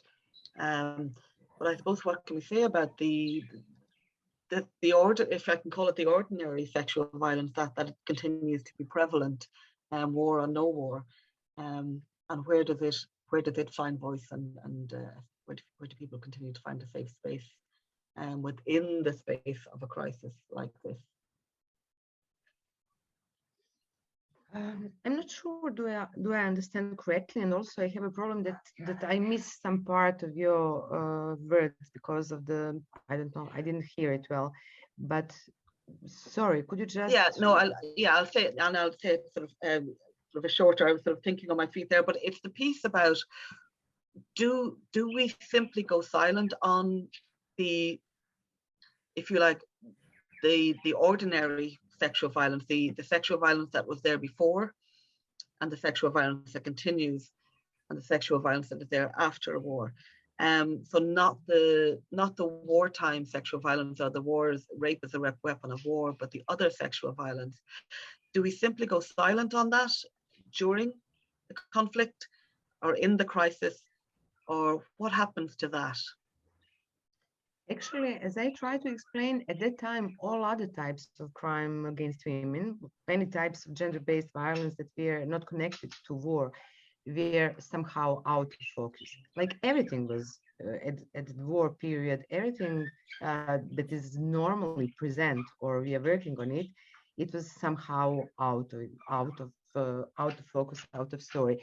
There were just several organizations like Autonomous Women's House from Zagreb. It was the first shelter for domestic abuse in Southeast Europe.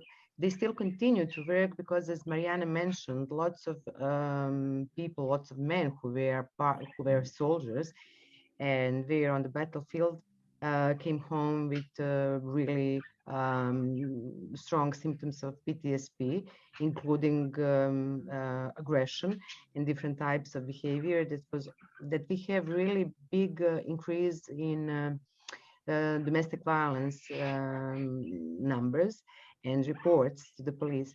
But still, at that time, and when the country is in the war, nothing is processing normally. So even though the reactions of the police, of the attorney state services, of courts, everything is like completely focused on some other topic.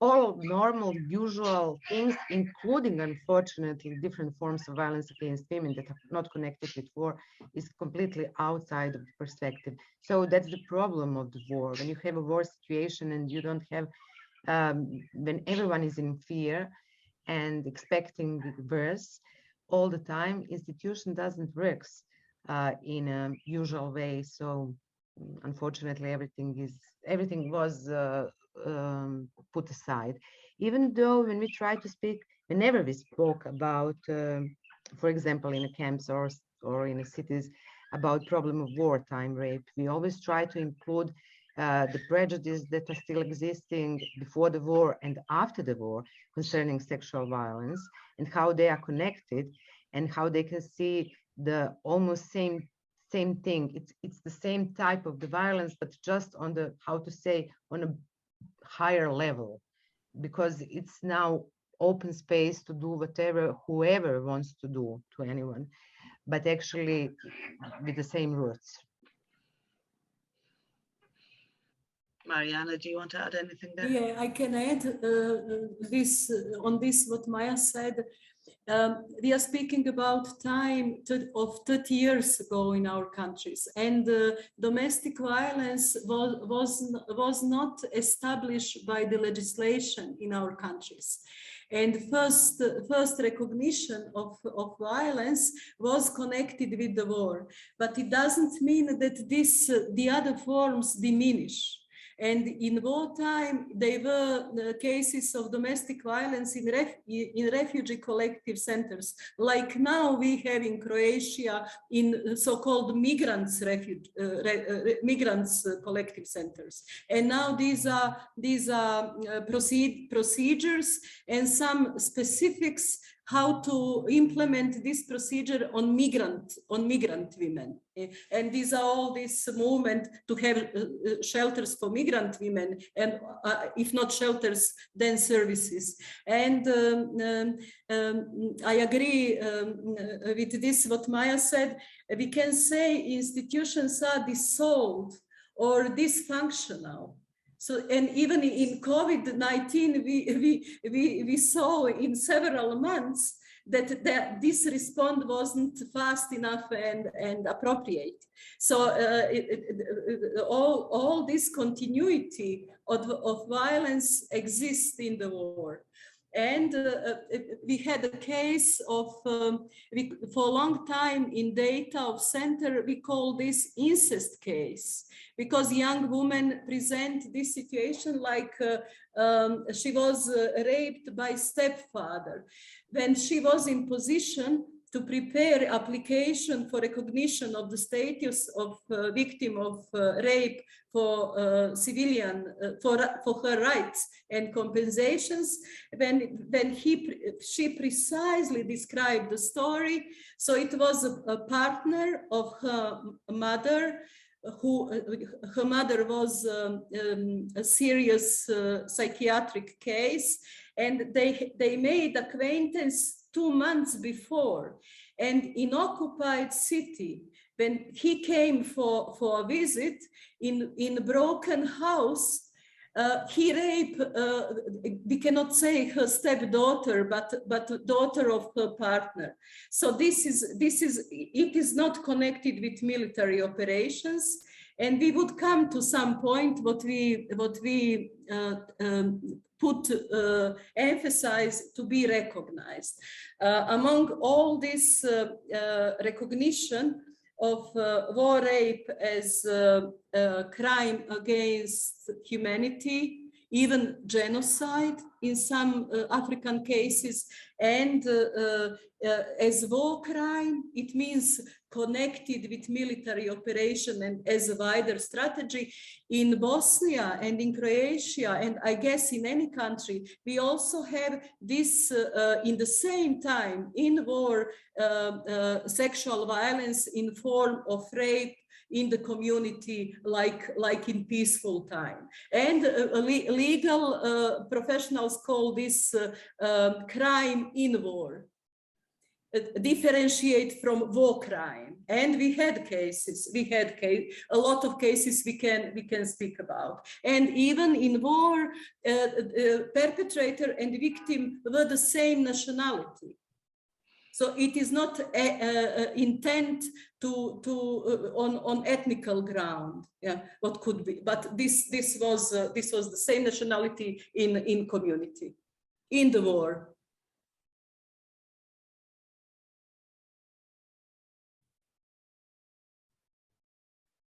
So in our preparation, we spoke about that it would be helpful that we just overview the source of traumatization with wartime sexual violence. So clients to whom we provide support were exposed to detention camp torture, to home imprisonment, to sexual slavery. Some of them were even taken as hostages between front lines. More often, men were taken as hostages, and they have a working obligation between the front lines. They were expelled from their homes. They survived multiple trauma, rape, detention camp torture, losses of family members, missing family members, expulsion, refugee survival, unstated grieving process related to missed members of family. All pillars of identity influenced by trauma of sexual violence in war: integrity and autonomy of body, psychological identity, social identity, occupational identity, and we could add more. What Maja emphasized in the beginning, and what we could confirm, this is diminished sources of support. And in war zones, helpers, caregivers of any profession are also part of this traumatization. And it happened that a lot of professionals leave the country, and that majority of people came in huger needs, including psychological support, and that less there are less caregivers and services and dysfunctional institutions in the field. Also, some observation from work with migrants recently in Croatia, and we could discuss these observations also from your experience. This refugee status, from our observation, very often means also social survivor to the survivors who, not only to the survivors of all trauma who fled for the war zones. What does it mean in sense of counseling and psychotherapy work? And we would discuss more when we come to the psychotherapy models. If we apply stages of treatment in sense, building safety and confidence, and work on resources and strengthening, and then as a central phase, working through traumatic experiences, and last phase, integration of traumatic experiences and projection on future and reconnection. Refugees are very often in this situation of social survivor, that they could not dedicate in intense manner to work through trauma events. And we could come to discuss this question also from your experience. And as we all know, besides traumatization, these are also huge resources in resilience of all of us, and about all concept of transformation of traumatic experiences. And I just said here some factors what on personality level contribute to the resilience: openness, closeness to emotion, warmth, moderate locus of control, optimism, sense of humor, religious beliefs, family support, and other each survivor could find. And a huge amount of our work, and I can say cross-cutting line in our work, is strengthening in all phases what I mentioned. Two criteria for trauma: threatened for life and breakdown of trust and confidence in others. And in war, and there is extensive literature about betrayal of your neighbors, we can say like that. And there is a lot of conceptualization and attempts to understand this betrayal and these broken relationships in spite of previous friendships and neighbor support and all communality. And this what led our client, and I would speak in the people's language. They say, for instance, one woman from village say, "I would not believe in future Bianco in advance to anybody. This person has to prove himself or herself to myself." So this learning lecture about losing trust and confidence. This is just short overview of our observation from the shelter and individual and the group work.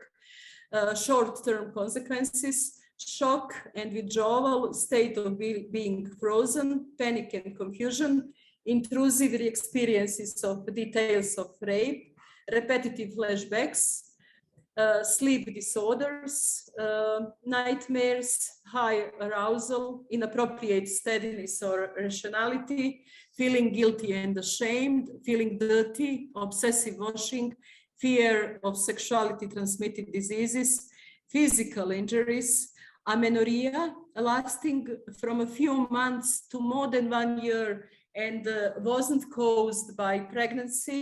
And I can say simplified way, what could be caused by malnutrition and the stress. a loss of appetite and loss of weight in high extension. And long-term consequences, dramatic changes in moods, repetitive memories of attack, self-blaming and feeling of guilty, constant fear, and you all who work in shelters, I guess, face similar reactions of our clients. For a long period of time, they wanted to keep lights open during the night in their room, or we made like a measure of support that they could, if they feel fear during the night, that they could call medical nurse who was in night shift in shelter during the wartime. Or we made agreement with another client that she can wake her up to support her for some period of time, and other, we could talk more later on. And sexual disorders, when you ask Cleona and Maja respond to treatment of closed members or closed family members, I can say very rarely we had partners of war rape survivors in counseling, but it is very, very small number. And they came for counseling because they wanted to support their wives who were treated in the shelter, and they were coming. Shelter was an open address, and they were coming for visits. So, and they, especially with some of them, but I'm emphasizing it was almost 1% or 2 to 3 men among these 140 cases, and we work with them on sexuality disorders, in sense to give control to survivor in that area.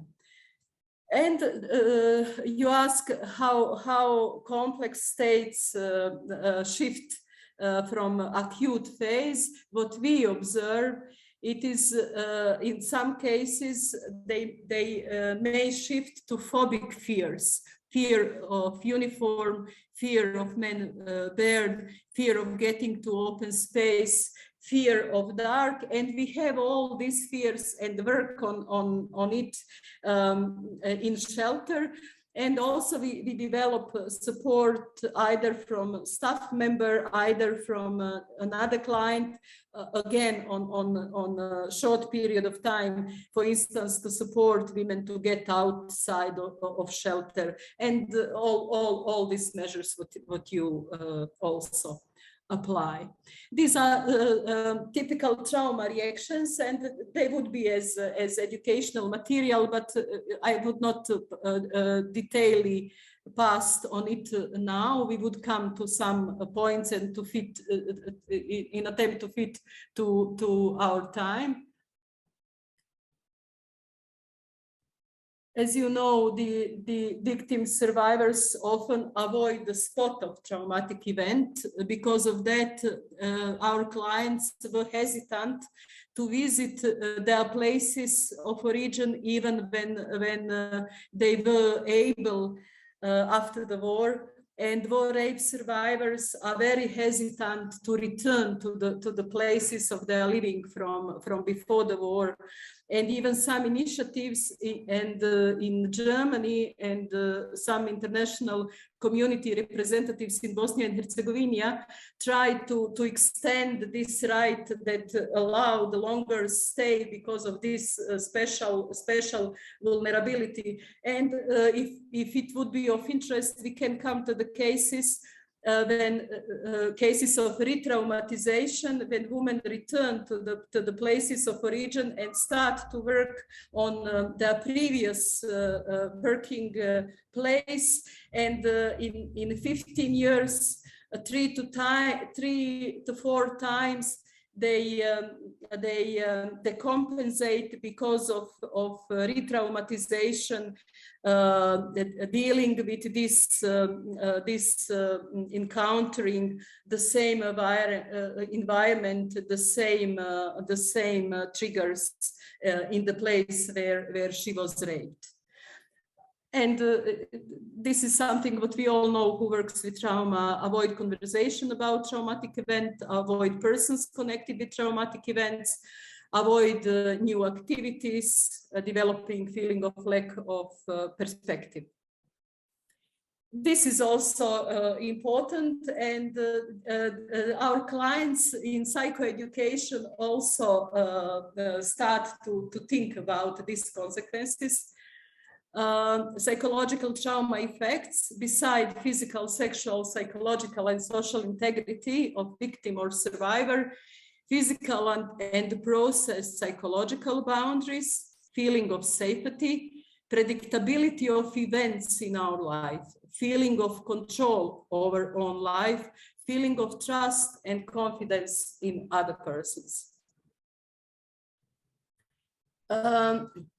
As we all know, the traumatic consequences, we could influence the flow of interview or the statements what clients gave in front of the institution. This is lack of chronological order in trauma story, because the memories function based on triggers and on pictures. So-called repetitiveness of trauma story. And I would quote Moreno, founder of psychodrama, who said, experience for the second time releases you from the experience for the first time. And we observe that women who start to repeat their stories in later phases of process lead themselves to the state that they re-experience similar feeling like it was during the traumatic event. Sometimes in our working languages, we say they talk until they run into cry, to cry. So this has a certain releasing effect.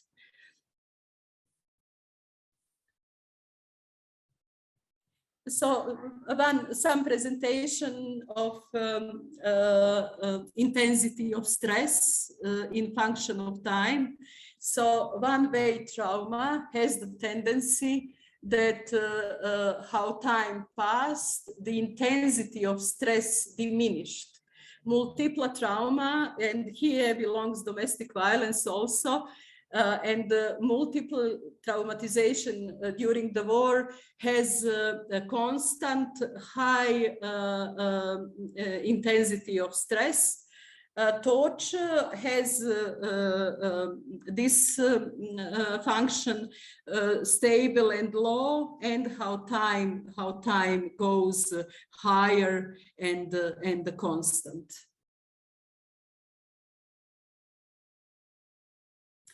All these interventions, what we applied, the ventilations of emotions, validation of experience, normalization of symptoms, and assessment of psychological status. And I am just adding on this what Maja previously said, and I also would come to the hierarchy of needs, assessment of general health condition, elements of crisis reaction, general and specific intellectual abilities.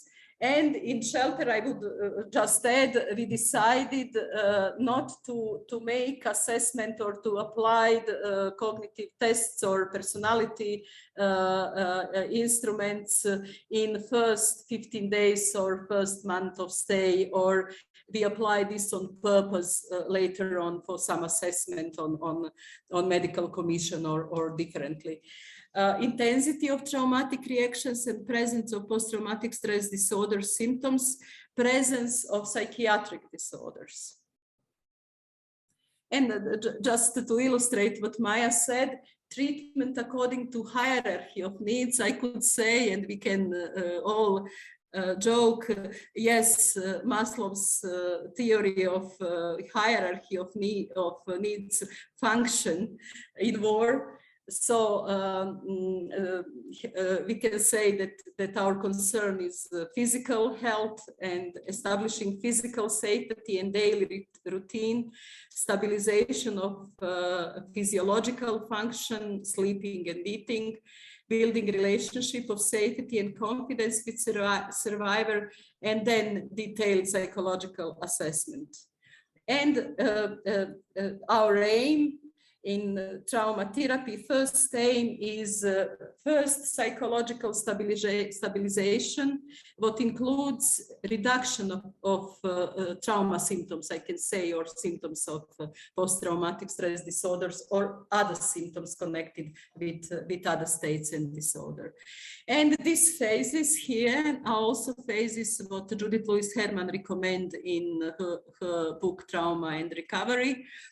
Building safety and confidence, strengthening, regaining positive self-concept, strengthening, I would repeat, for us is a cross-cutting principle during all phases of treatment, working through traumatic experiences in wartime, in stressful time, in social survival.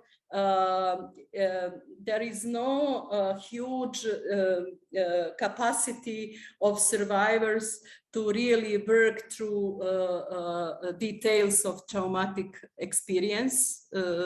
And we had a lot of discussions, a professional team of psychologists, psychiatrists, theologians, sociologists among us, about recommendation that when women survival of sexual violence or other trauma start to work on traumatic events, that it would be safe for her to be in shelter, or as we know, as counselors and psychotherapists provide more support in crisis situation, to be more connected and to have more terms of counseling during this phase. And again, I can say during the war, because it is a threatening situation, and also my experience with migrants in social survivor situation is that they fight to achieve this basic needs and some recognition of social status as some guarantee for their future. And we are coming to our approach in application of psychotherapy models. We learn from our experience, we learn from our clients, we learn by observing the status and symptoms in the beginning of accommodation of survivors in shelter. We had this privilege that they were with us, we can say, for 24 hours, because we also had shifts in shelter as staff members. And we needed 4 months to observe the basic reactions, basic symptoms. And again, I would emphasize, in that time, it was lack of trauma literature and all these resources like today. But my message is that we all give us a time to observe from our professional experience. And our first concept we called naive concept. Our clients repeat that it happened. They didn't name the sexual violence, and we didn't dare also to name sexual violence. And on very naive approach, we try to organize like psychoeducation groups in shelter, and we start from social psychology from this what we know, and we provide lectures on love, marriage, sexuality. We try to approach sexual violence. And I have one funny anecdote from that period of time. It was data on research of one famous social psychologist in Croatia. And some researches on marriage show like some crisis in marriage, in average around 7 years of marriage or something. And supposedly we gave this data on some psychoeducational group, and time passed. One war rape survivor, this young girl who was raped by her mother's partner, get married and get son, and in our center our clients became also employed, became staff members with support, psychotherapy support, what they had before in cases they needed continuously. And she came in position to have some marriages some problems in marriage, and I met her on the street in the town, and we greet, and she said, you said on your lecturing that these are crises around 7 years of marriage, and see, it looks like we are coming to similar stage. And I was very surprised that even she remembered this, what we input in our very naive approach in the beginning. But what we also learned from, not only from this case, but from all our work, we never knows what will give the change. And sometimes I joke in some expressions what raise the pictures. It is like we are putting seeds, and some of these seeds would grow. And then observing, like I said before, arrival, admission, and the treatment of women who survived sexual violence like a year before, and women who experienced sexual violence like 7 days or 15 days before. We observe this difference in their response, and we called in our working language old injuries, new injuries, because in that time we didn't know word psychological trauma, but we could say old traumas or new traumas now. Then we use all knowledge we had in that time. We can say this like general structural therapy models. We applied some approaches from transactional analysis, as we know this is the learning theory behind. We applied logotherapy, spots of logotherapy based on Viktor Frankl's book. It is translated in our language, Why Didn't You Kill Yourself? Or Men Searching for Meaning in some English versions. Ventilation, understanding ventilation of emotions based on Arthur Janov's book, Primal Screen. And these are just overview of this, what was applicable, what was, what has possibility to be applied in this work. From transactional analysis, working and restrictive contracts, and we can speak like we all applied in therapy. We can speak later. Okay, choral life positions, and we could, if it comes to the matter of our discussion, we could discuss this.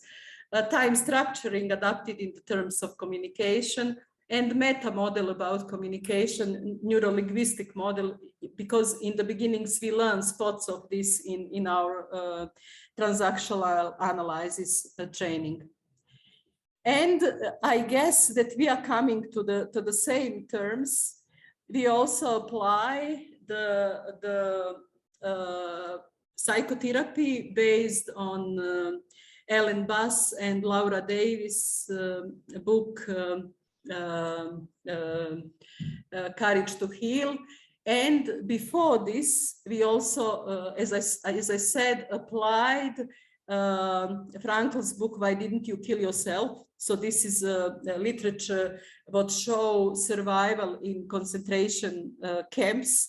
And we established something like, I can say, bibliotherapy groups, where we had sessions and open quotation from Frankl's observations, and our client reflects on these quotations. And I found similar cognitive behavioral treatment 20 years later. Lisa Nayatis, I don't know, do I pronounce well her family name, Seeking Safety Cognitive Behavioral Treatment, where they give some statement and clients reflect on some wise statement. So what we apply as quotations in our group sessions, the contrast. It is not the worst what happened to me. What did I lose, what I cannot have again? So these are Frankl's observations from her experience. There are reasons for hope for one who is still alive. Everything can be repaired and achieved again. What we had to suffer could be useful in the future. Future is uncertain, it can be good. Joy of past, all what you experienced, any force in the world cannot take from you. Possibility to feel to fill your life with meaning. Even lack of chances that does not taking of the meaning. Somebody expects from you, friend or a wife, that we suffer with dignity. Sacrificing has the meaning. So the client did not reflect equally to each of those quotations, but some were responsive to them. And we also apply a process of healing based on Laura Davis and Ellen Bass' book, The Courage to Heal. We held this through 15 stages presented in their self-help book. And we organized 30 sessions, 2 sessions a week. And I can say again, we were privileged that our clients were in shelter. And sometimes I was in position to explain how we could organize groups of war rape survivors. It was our advantage that they were in shelter and that we could organize group sessions. And I also guess that it would be more challenging if they would come from different places, but you have more experience than me in that sense. We could share this experience. And as you know, these are basic statements in this process of healing.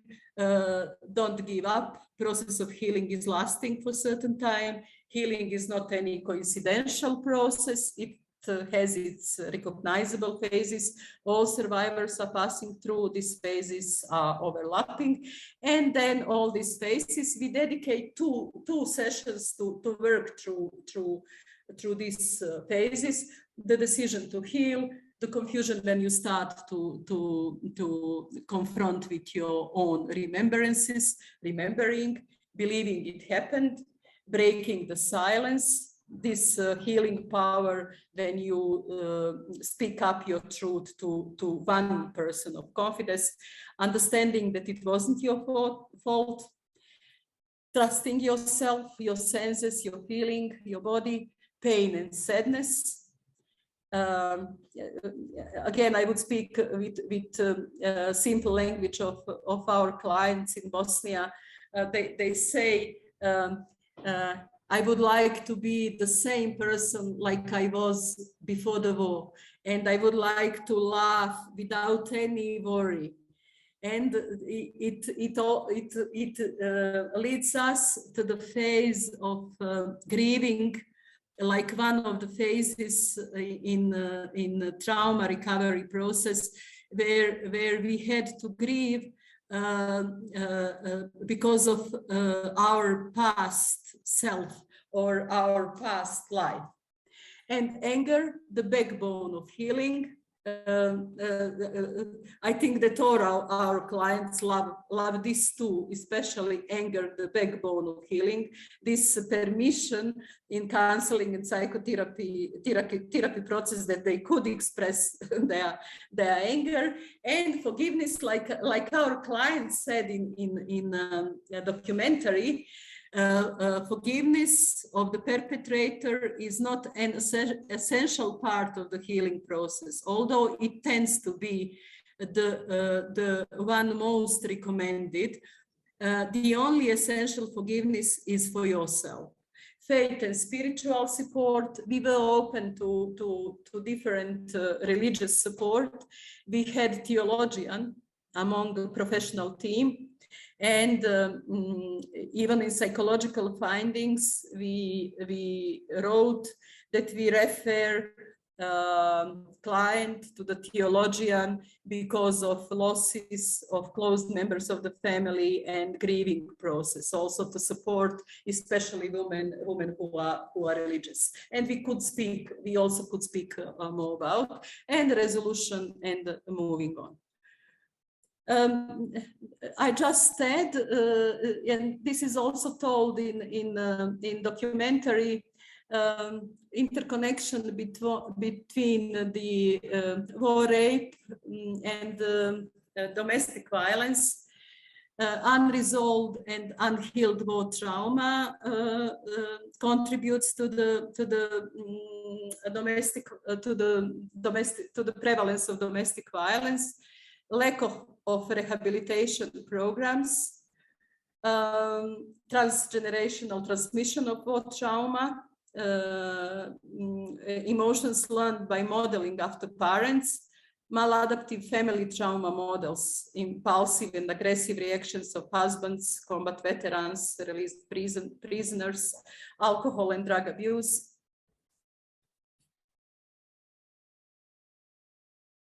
This is a picture of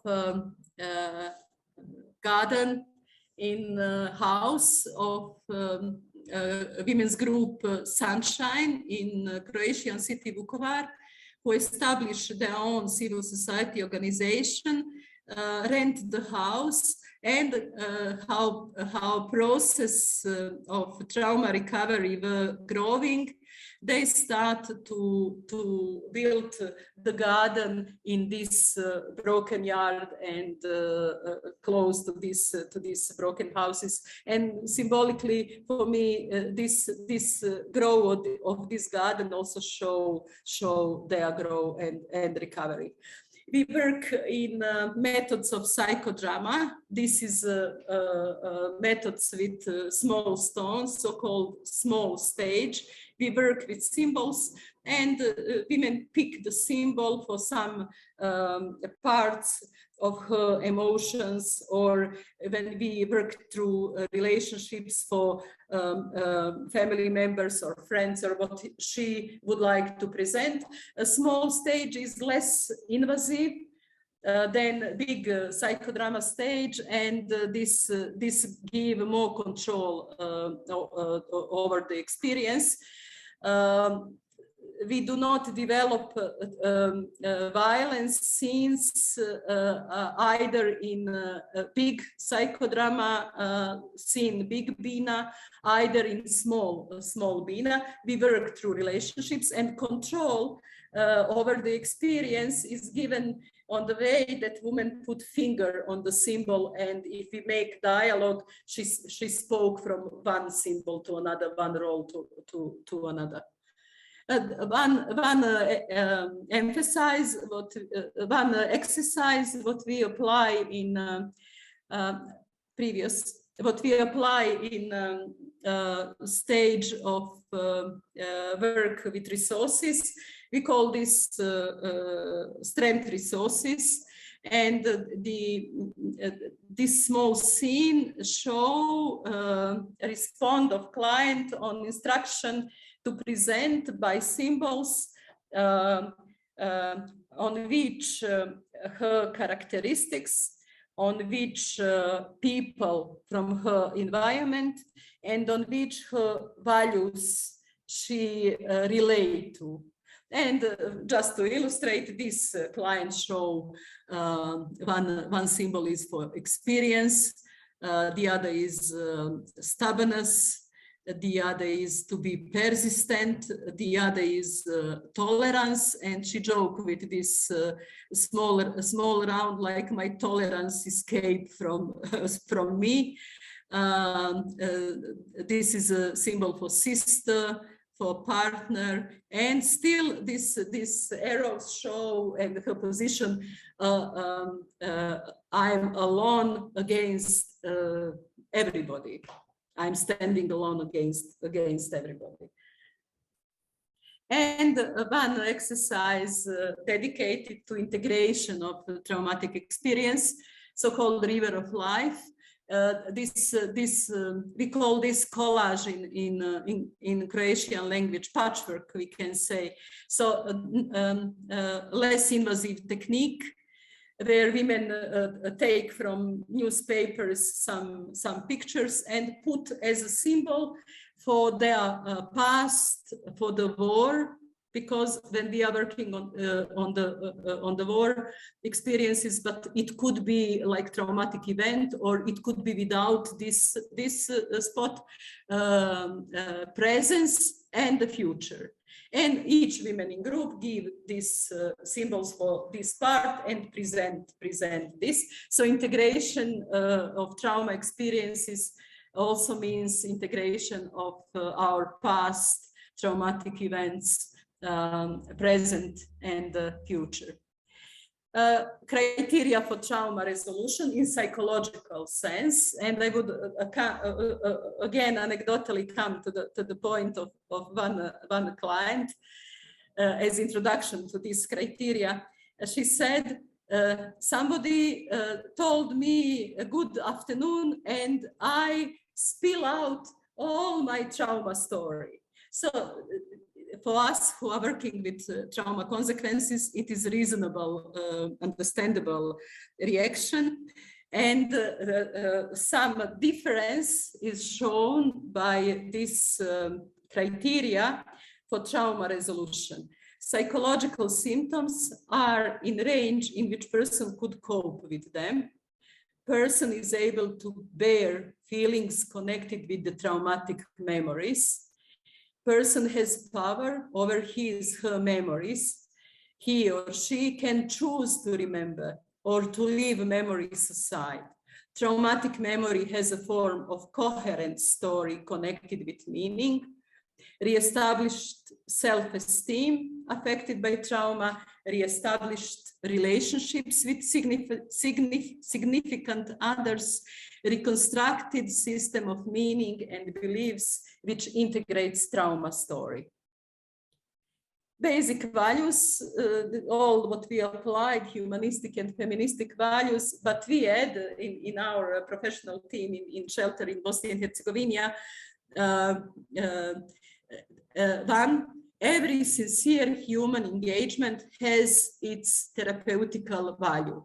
And we really repeat this on education of representatives of institution and all to engage more support for the survivors of sexual violence in the war and in general in peaceful time and the other forms of violence.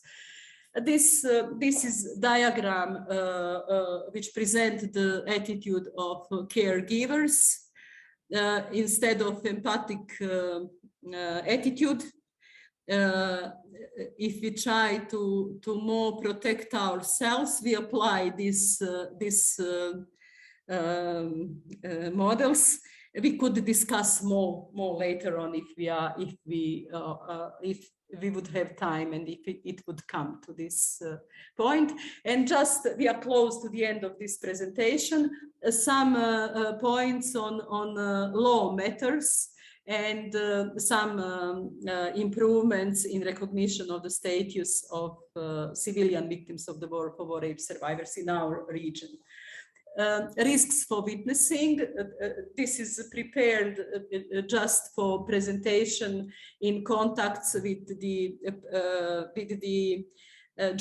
judicial system to really understand from a life in war zone and in post-conflict society what could be the obstacles for witnesses to decide to give their testimony.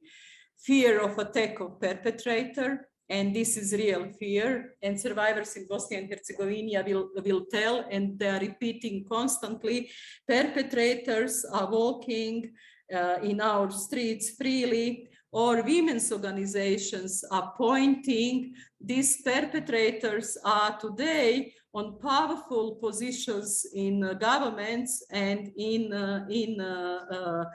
institutions.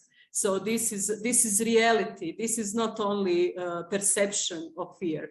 Fear of perpetrators' revenge to the family members. Lack of safety, lack of protection, lack of legal support, lack of psychological support. And here I would just comment, and maybe we would discuss later, in all international documents, including PSV document, protocol on investigating and documenting sexual violence in conflict, and in majority of UN documents, there is recommendation for the processes of investigation and documentation and prosecution of sexual violence in the war to use existing psychosocial services to support this process in countries. And when we look at our region, and when we look at African or Latin American countries, we can say there are no sufficient provision of these psychosocial services. And I also can say from long experience in work in civil society organizations that these waves of programming immediately in the war in Bosnia and Herzegovina, in Croatia, in our region, were more on psychosocial support on trauma consequences. And very often this programming diminish, we can say, and shift to some reconciliation processes or to some judicial processes. And I really can say it is not that one area has to shift on advantage of another one, but we really need still more programming and stronger emphasis of our states and international community in this psychological support, because not only from sexual violence in the war, all war trauma, we can say, are life-lasting consequences, life-lasting aftermath. Lack of financial support, and it can be like very minor cause, but even for witnesses at the International Criminal Court in Hague, Criminal Court for former Yugoslavia, this was a huge obstacle to participate in the processes, because state didn't form any sort of support from social protection resources, and women who live in very poor conditions didn't have for the basic needs, for food, for clothes, for travel, for anything. And then to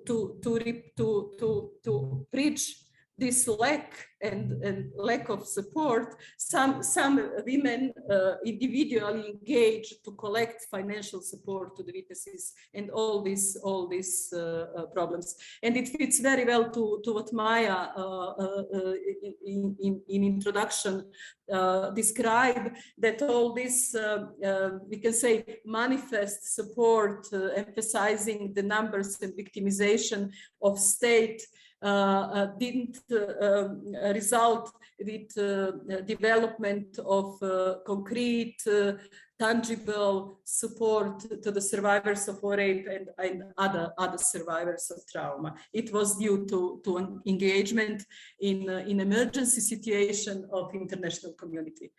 A lack of provision of basic human rights, re-traumatization, and women themselves in preparation for witnessing express this fear of emotional breakdown during the testimony, giving the testimony.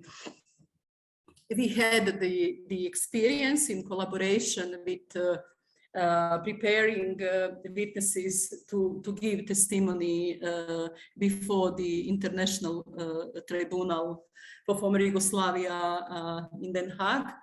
But we developed methodology together with their researchers in their request. They were interested for one first step for one area in Bosnia in Herzegovina, and we submitted 30 anonymous questionnaires on survivors of sexual violence in war. We coded the cases, we described, but we coded the cases. We didn't reveal the identity. What we know in the war, that these witnesses themselves are endangered because of potential witnessing, and that we have to protect their identity. What we learn also in next step, that investigators choose several witnesses, we can say, but apply to certain crimes in that area in Bosnia and Herzegovina. They come for a field visit in Bosnia and Herzegovina and also in our center. Our women clients, some of them gave testimony in the center to the investigators, and we gave control we support victims that they could participate in first, second, and third step, or they can decide not to participate in some next step. And some of them gave their testimony in The Hague.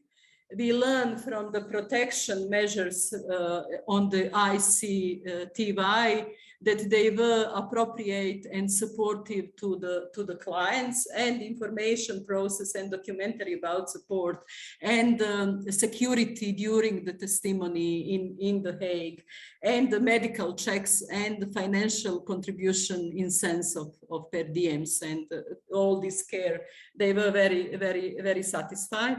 And we, from our center, and this is applicable also for work of all of us in peaceful time, psychological support prior, during, and after the witnessing.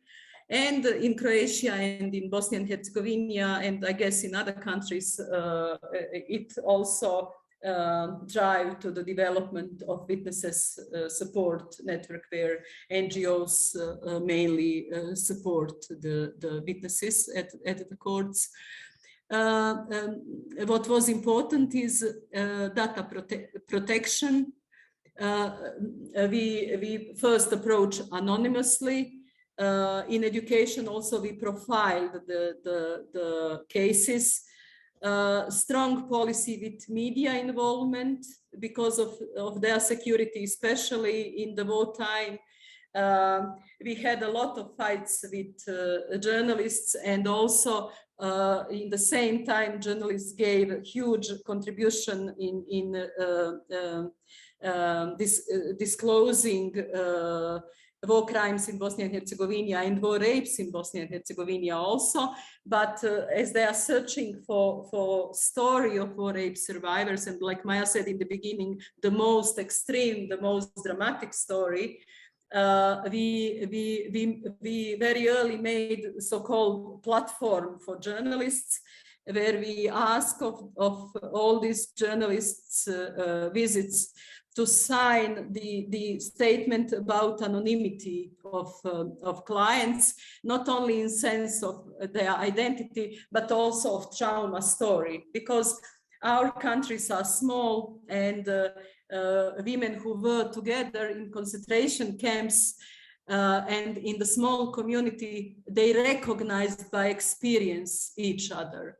So it was the way how we approach. It was like protective measures. Later on, when we strengthened ourselves, we tried to negotiate with journalists' crews to make fundraising or donations for specific needs of our clients. We submitted a professional documentation, and I would like to encourage you in this sense of collaboration with ICTY in Furungia case. It is a case on sexual violence from Lašva Valju in Bosnia and Herzegovina. Our center submitted psychological documentation to the court. It was typical psychological file with notes about psychotherapy sessions. And my colleague who worked with that client write on one page that she applied visualization, relaxation, and guiding fantasy with client. What was that relaxation measure? And then it made a lot of complication. Defense of a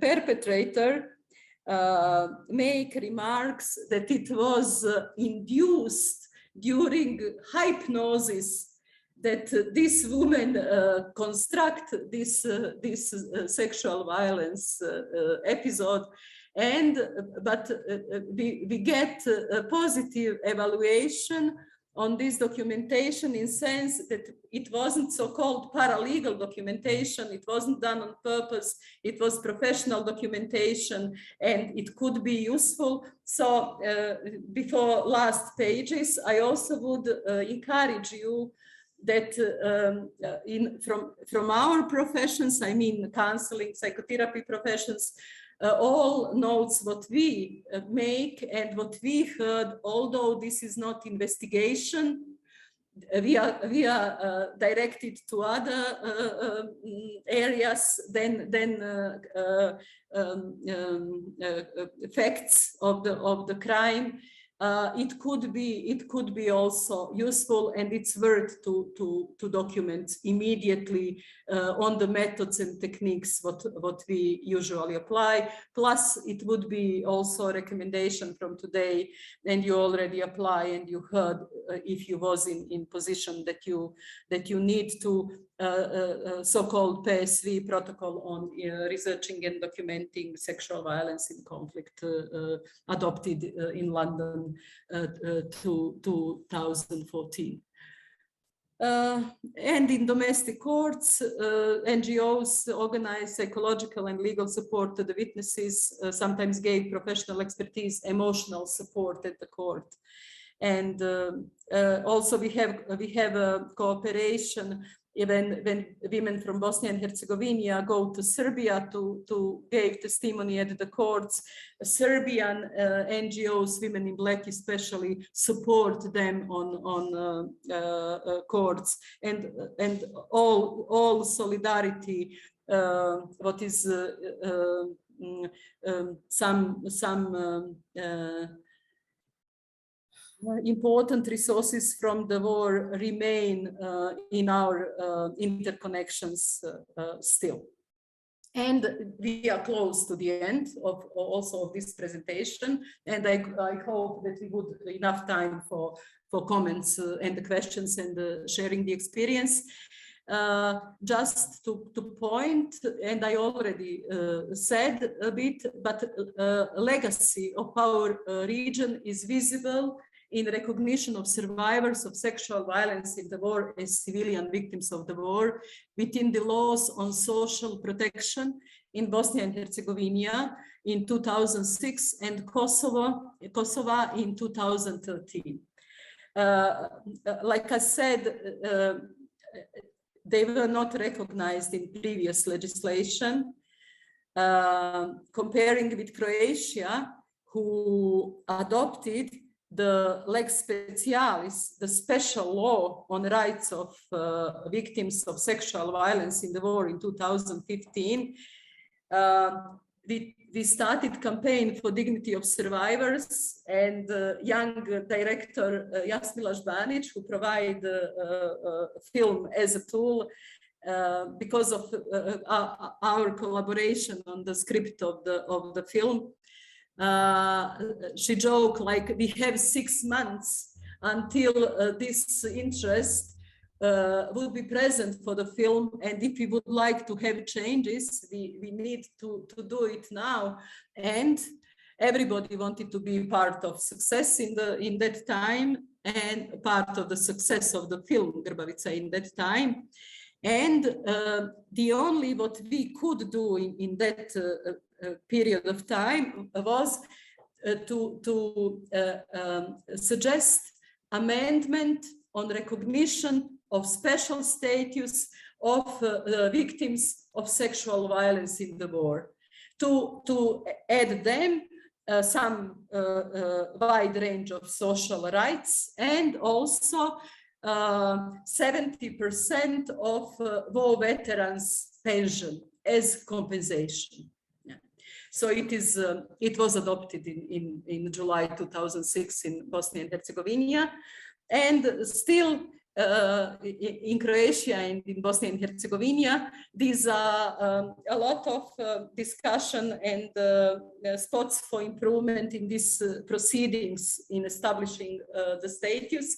There is around 1,000 women who applied for the status, and who this status was recognized in Bosnia and Herzegovina. Last data from last years show that there is 1,200 women and men who applied for the recognition of the status in Kosovo.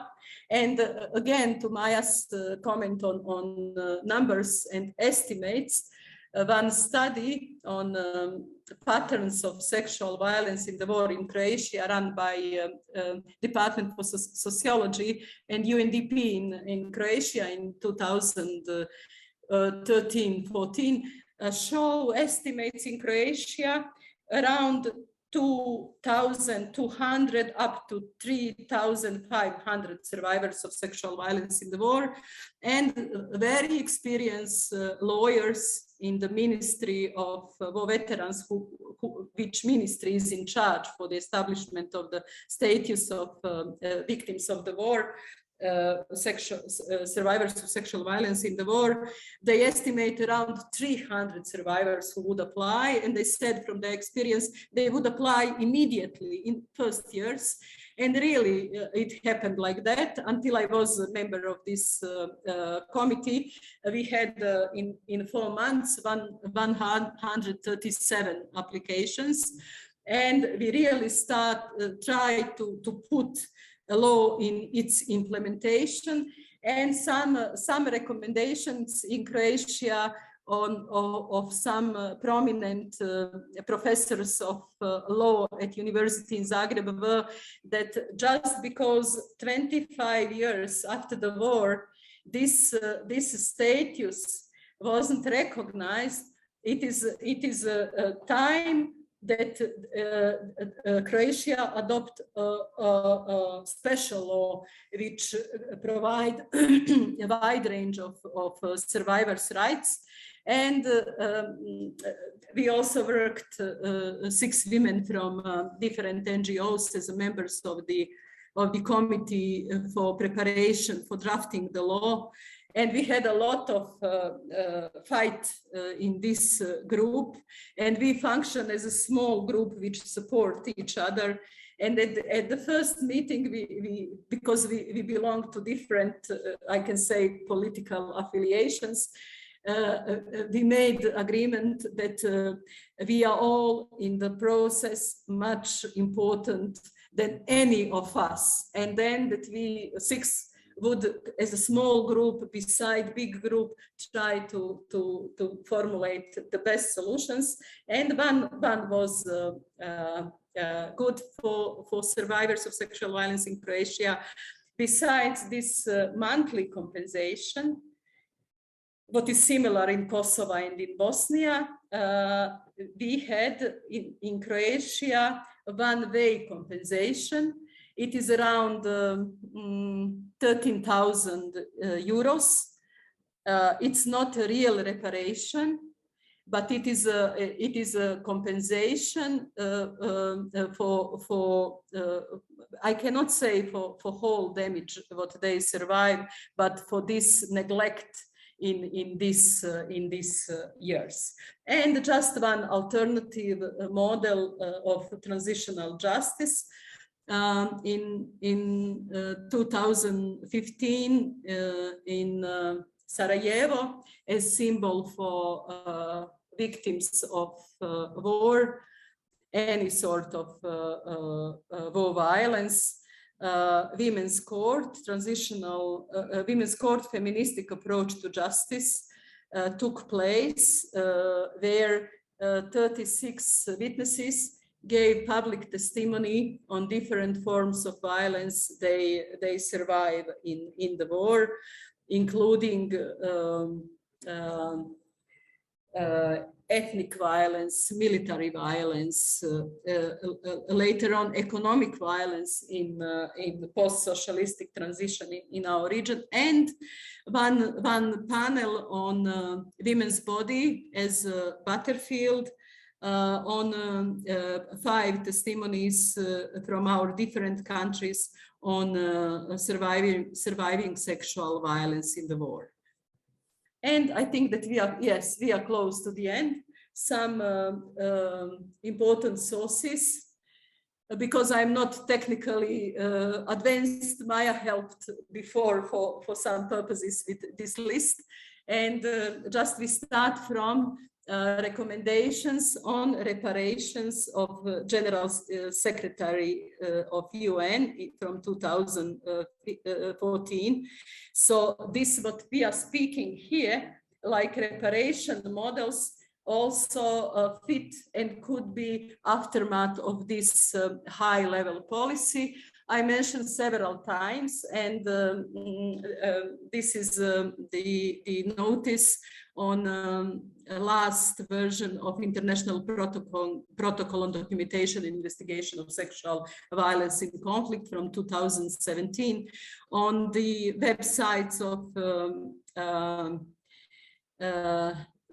British Ministry of Foreign Affairs. There are training tools and instructions for the application of this protocol. I can say from a psychological point of view, this what is done with psychological interview is appropriate. The other professions could find the I can say judicial investigation and even collecting forensic data in the field, and this all is written in some practical manner. And all what we know from work with survivors of torture, so-called Istanbul Protocol, what Centers for Victims of Torture applied. Also, I can say that this interview, this chapter on surviving sexual violence in the war is useful. As guidelines how to approach and also how to document the sexual violence in war. And these are some professional clinical guidelines. And last in this list, this is a resolution what I mentioned today from UN Security Council resolution from April 2019. Followers of all these women and peace security resolutions, and for the first time emphasize the equal rights of children born out of rape like other survivors, women and girls and men, survivors of sexual violence in the war. I would stop here, and I'm looking forward that we share our experiences, talk from your point of view, answer to some questions. Thank you so very, very much. There's so much there. I think for myself, just looking at it, I'm like, I could pause on every single one of those slides and do a whole seminar on it and a whole discussion on it. And I know my areas of interest will be different too. You know, we have a mixed enough audience here, so I really want to invite people to reflect. I know there's a lot to take in here, and I think we'll be going away with some thoughts and further reading indeed. But I would just say, just while we're gathering our thoughts there, in terms of the International Criminal Court, the instruction at the moment is that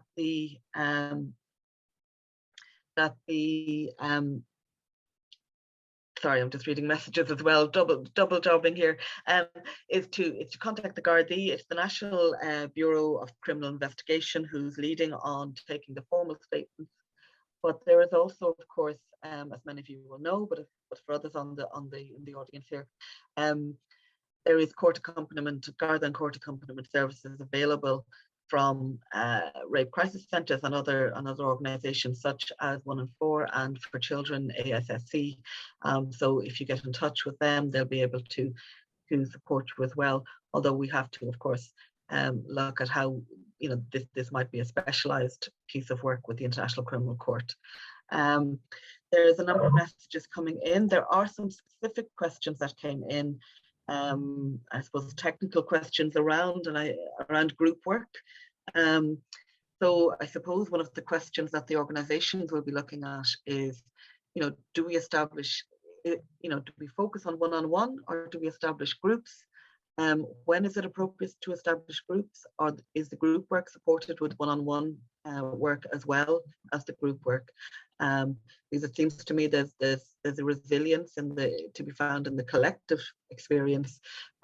But I wonder, I suppose, out of your experience, either Maja or yourself, how does where do you fit the group work, and where do you fit that safely, and where is it productive to do that? Maja, do you want to take that to start? Just to give you a break, Marijana, as well. I know you've been talking. I can start. So Marijana just a little bit can take a break, but we have a pretty different experience. I didn't work in a shelter, so we didn't have this type of work that women were.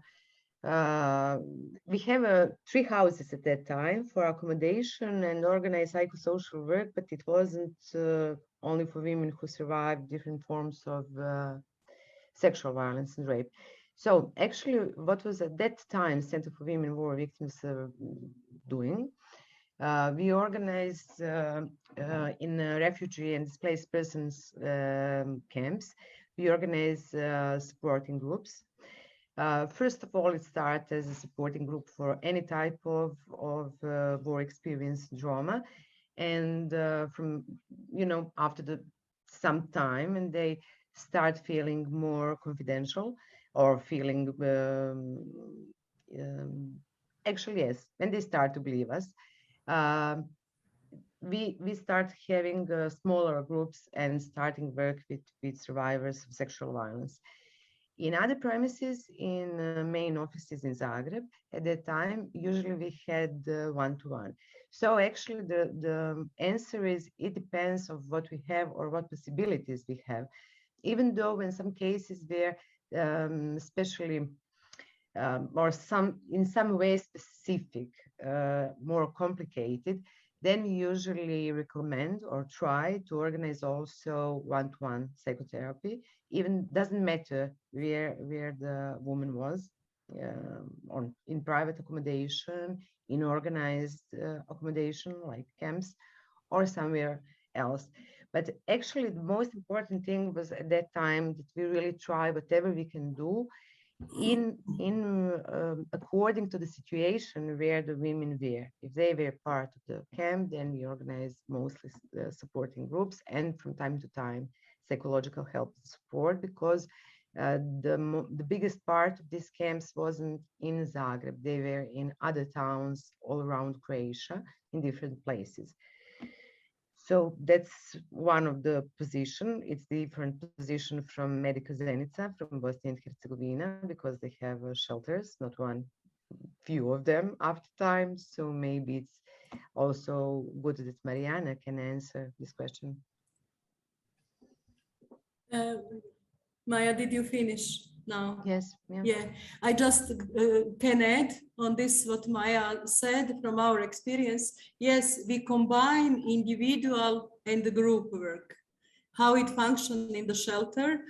It was 6 therapists, and it comes who was on admission of a client spontaneously became her therapist in the shelter, and we have regular individual sessions in the shelter, and then in shelter we establish the groups. And first reactions in groups about sexual violence from some of our clients were that some of them said, I would not like to talk about sexual experience in the group in front of another woman.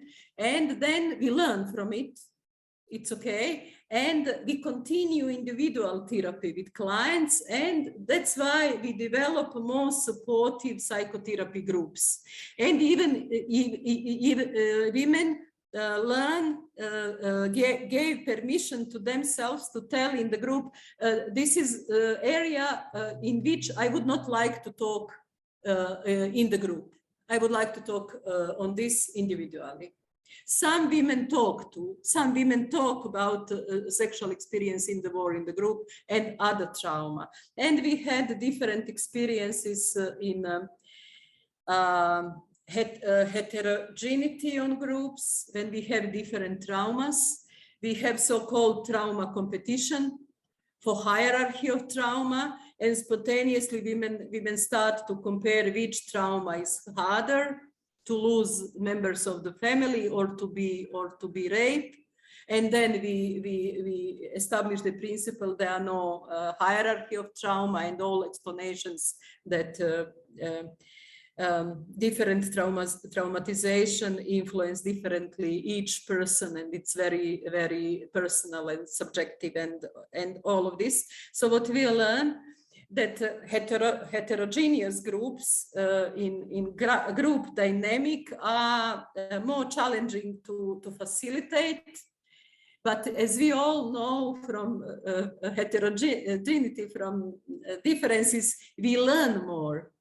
And when groups are homogeneous from a sort of trauma, then process is much smoother and cohesion is better. And this we change. It depends on clients, on their experience, how to establish the group. But we also saw that was one of the factors. I can say it could be life role. It was different interests of women who are married and has children, and very young girls. And we were able in one situation to form, in some period of time, to form girls groups, but just minor girls groups. And this, even we work with play therapy with them. It was more, as you know, faster and more energy, and content was more on surface, but it was, and yeah. And we have a counseling center for clients who were coming outside. And these survivors of rape who were coming from private accommodation or refugee collective centers, they were not, in our experiences in that time, they were not included in the groups, because groups were for clients from the shelter. And now we have experience in Croatia, in Center for Women War Victims, with groups of women migrants. They are settled in one shelter in Zagreb. Huge challenge is their transportation to the center, and still this is some chance for them to socialize, to see the town and all of that.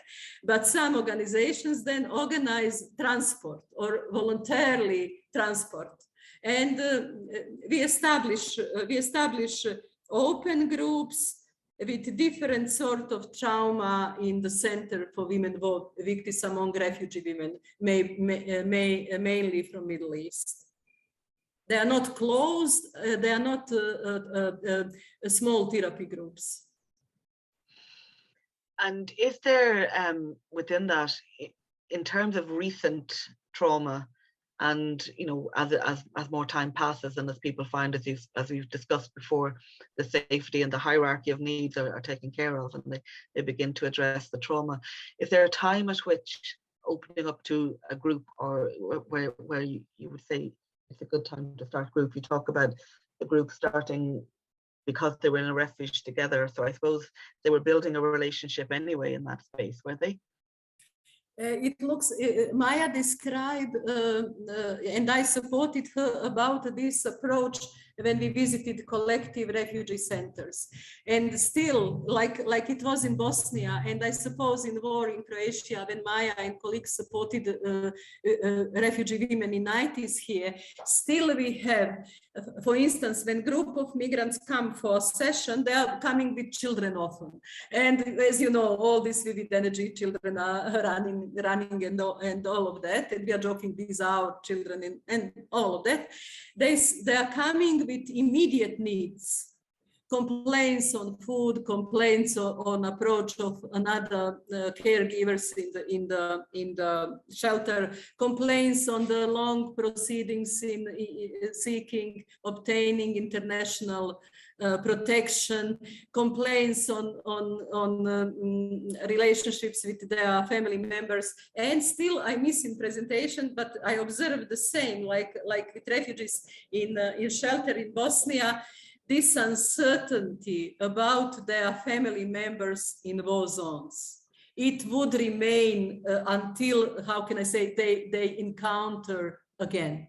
And this is part of their traumatization too. And when there is new attack in Iraq, or when there is new attack in Gaza, and we have a client from Gaza, and her sister was wounded recently, last year. So these are all this search on social media in contemporary time, and all these different TVs from their region, and search like through voices in time 30 years ago about this uncertainty about the destiny of their close members of the family. And then we put this very much psychosocial with creative techniques. These two exercises, what I present, we also apply. We have a lot of physical exercises.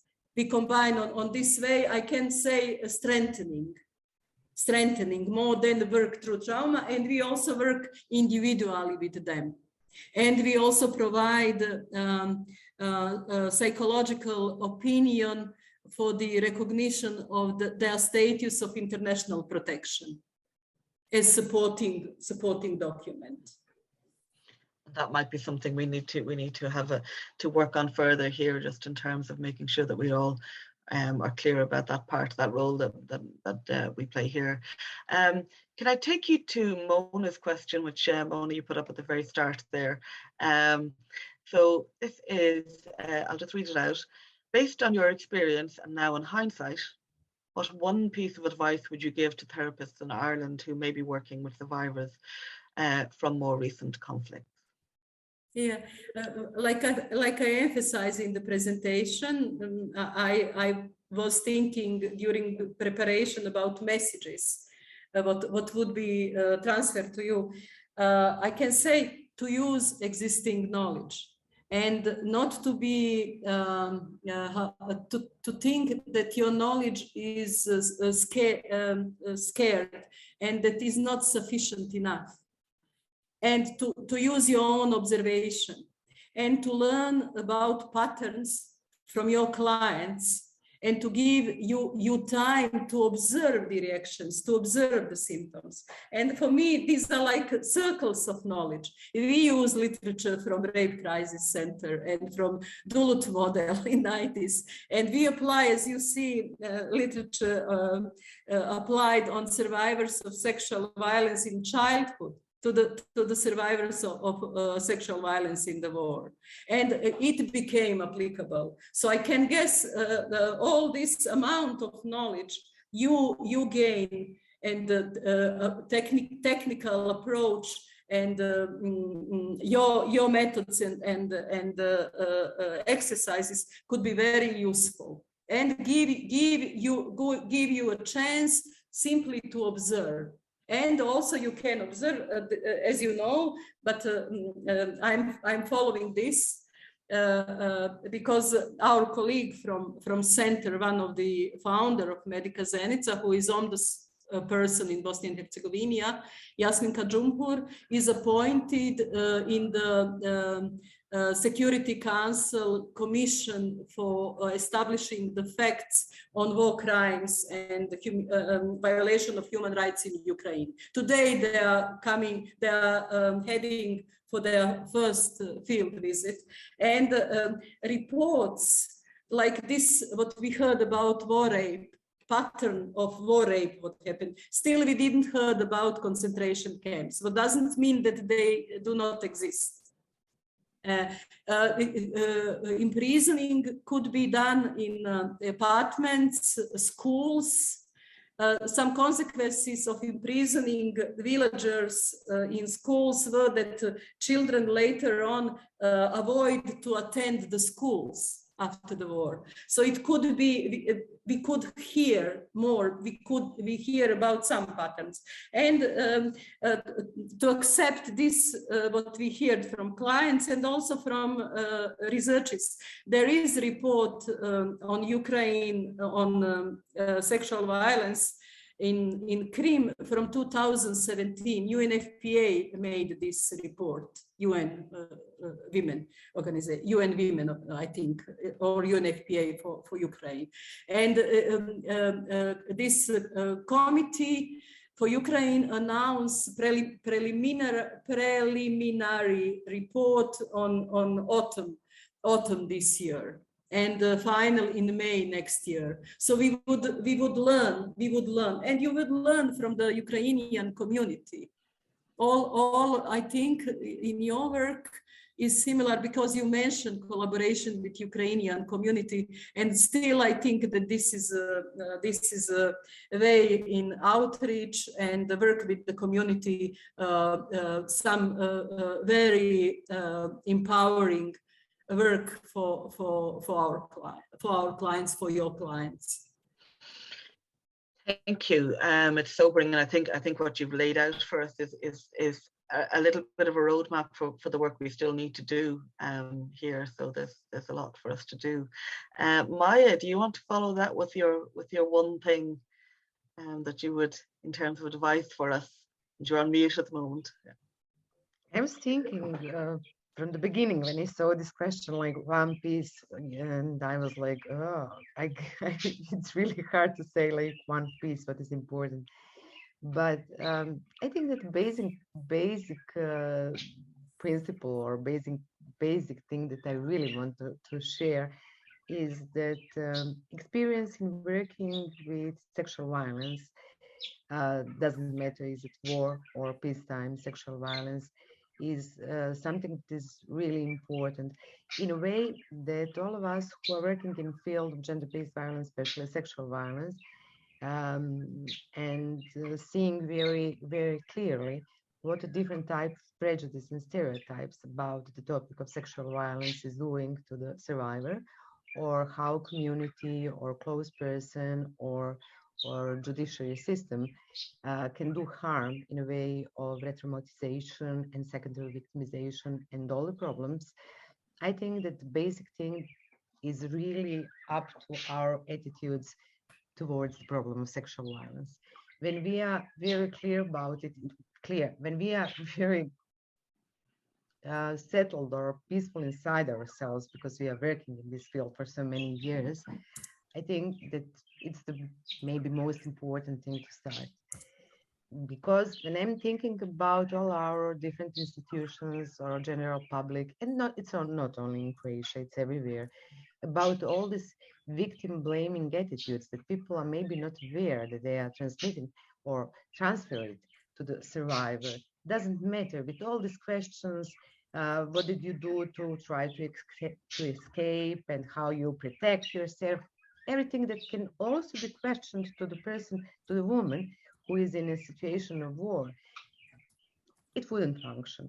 So I think that the most important thing is really to have all this, I think, like global knowledge about the problem of gender-based violence, sexual violence, and then with all these values and all these principles, not to treat a person as a group of symptoms and diagnoses, to treat her as a whole person, as on a holistic way, as a much more than women who survive rape in a war. That these are the main things. And I think that all of us who are working directly with survivors of sexual violence and other form of gender-based violence, we have lots of knowledge. Maybe sometimes we are not aware of whatever we have read already, but still we can learn all the time. When we have a problem, we have different types of our education, intervention, supervision, whatever is needed, sitting together, thinking, do you remember this book, what you can do? So we can all the time exchanging. So I think it's one of the most important things, to be prepared, to be open to new knowledges, to think, to rethink, to really be in a process with all our heart and mind.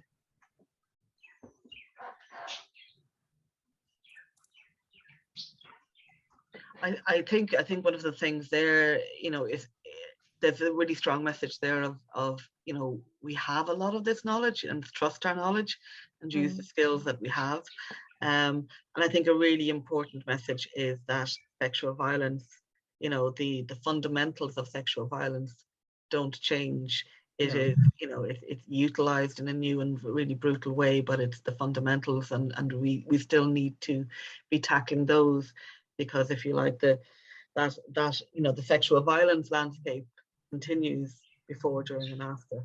Yes. One of the things that really, I suppose for me, fascinates me is this question of blame. I suppose my common sense would tell me that the issue of self-blame or blaming the victim, that would be less in war. That somehow, if you like, because you're in war, that it's understood that you're not to blame, that you were a victim. But that doesn't seem to be coming through in what you're saying at all. The self-blame, the why didn't you, the what ifs are still really, really just absolutely present. So it doesn't, that piece where you're thinking, well, if you really, everything is established so that, if you're locked up in a camp and yet blame is still present. The blame is so fundamental to sexual violence. Yes. Self-blame and blaming from community. It's still present. Maybe it's not so obvious, but still it's underlying everything. Yeah. So we will be sharing the slides with you, so that you can all have a look at the slides. As I say, I think there's a huge amount in those slides. I would love to spend the next half an hour talking about that slide you had, that wonderful slide with the active and passive, how we support people from, and just find, because I think it's so critical that as a community and as professionals interacting here, we just need to find that right amount of that of support, and that attitude in terms of how we go about providing support, when we provide it, what type of support we provide, and how we really support people's autonomous healing here. So we will be sending the slides out to you, and unless there's any other questions coming in, I will just give it these sort of last thoughts to Maja and Marijana, and we'll wrap up there. So if you want to put your hand up now or put a question in, this is your last option. And I will give the floor back to both of you just to wrap up here, I suppose, in terms of any last thoughts. Marijana? Sensitization on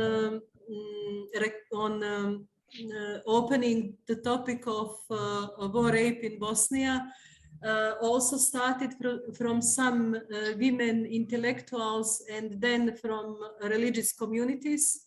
And it was so-called proclamation, fatwa in Bosnia, where in 1992, very early, religious leaders gave the proclamation, sent the message to the community that women who survive war rape are not sinful, that they are heroines, like shahids, men who were killed on God's road, and that children born of rape are to be accepted as equal members of their family.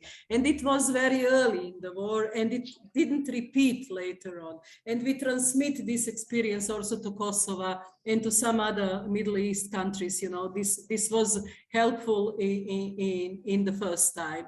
And this, like Maja said in introduction, it changed very much in a peaceful time. So it means in small spots, in work with family, and in work with groups of women, and on public tribunes and debates, just to open this topic on several aspects from our point of view, on consequences and for instance of legal status, of possibilities for their rights, even as refugees in Ireland.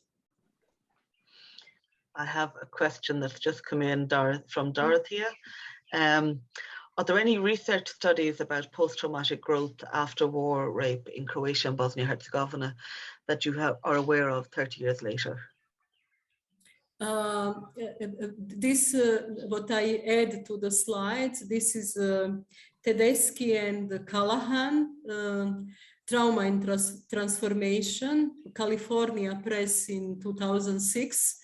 It book has elaboration on post-traumatic growth, and it has a PTGE, post-trauma growth inventory, very short. So it could be like a model. And there is, it is not research on post-traumatic growth, but this is a Medica Zenica research on consequences of sexual violence in the war, 20 years later, on coping mechanisms, and on prevalence of different traumatic consequences 20 years ago. The title of research is We Are Still Alive, Medica Mondiale and Medica Zenica. And you have a treatment, you have researches from Congo on cognitive behavioral treatment and improvements of state according to survived several rapes, what women survived in decades for multiple times, mainly from a side of rebels. Some universities did these researches. Okay, and maybe I can answer this question concerning this type of researches in Croatia or Bosnia and Herzegovina about post-traumatic growth after the war rape. We actually do not have much researches or literature about this topic. So it's again very interesting, as I mentioned at the beginning, how the topic actually vanished or again became something very aside. In Croatia, we really, for example, we have this type of estimation about the number of women, but there wasn't much work or researches that are published or that are known. So unfortunately, no. Specifically from our region, I don't know, maybe something in Bosnia that I'm not aware, but in Croatia, no, not about post-traumatic growth. Maybe somewhere like some small articles or something, but like case studies, not in a way to be researched on some specific representative sample. And now I remember, I think that you have Janine Natalia Clark from Birmingham University. She is a prominent lawyer, professor now at university, but she was involved for a very long period of time in our country. And in 2018, I think that she completed 80 interviews with 4 rape survivors in our region.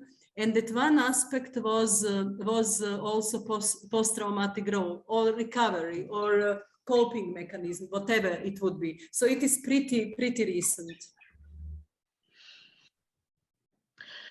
So thank you so much. I think there's lessons there in terms of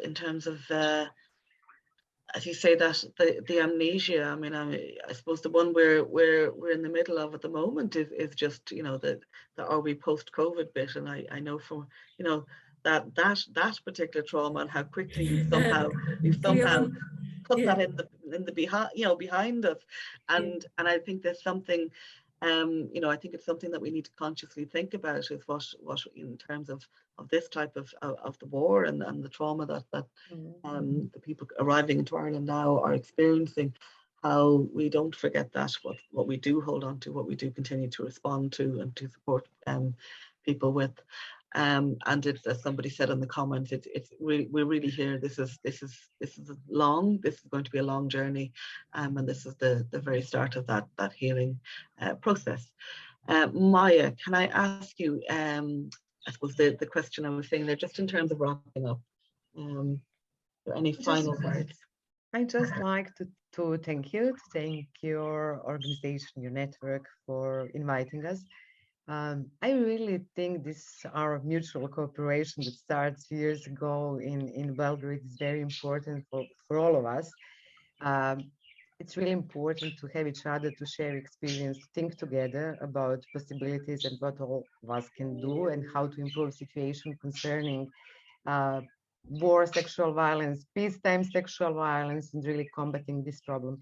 So I really feel privileged that I have an opportunity to be part of this webinar today. Really enjoyed. It was interesting for me to listen to Marijana. It was a little interesting to see the questions, and I try to think, I try to understand the way how you perceive it and how you see it, what we try to present here.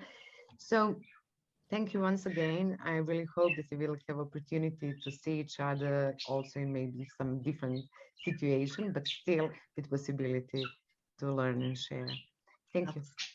Well, thank you too. It remains for me. Thank you so very much, just for bringing your just immense expertise and experience and sharing it with us so generously. So thank you both very, very much. And yes, I think that there's a lot more that we need to be leaning on each other and collaborating, and the conversation continuing. There's a huge amount of learning that we've already done in our collaboration to date, and I look forward to meeting you very soon, Maja. Yes. And best of luck to you both. And thank you all very much. And there's lots of thank yous coming in the comments now. I know the rest of you can't see the comments coming in, but we can at the panel here. And thank you very much for all your kind words. Thank you all very much, and we will send out the video and the slides very shortly.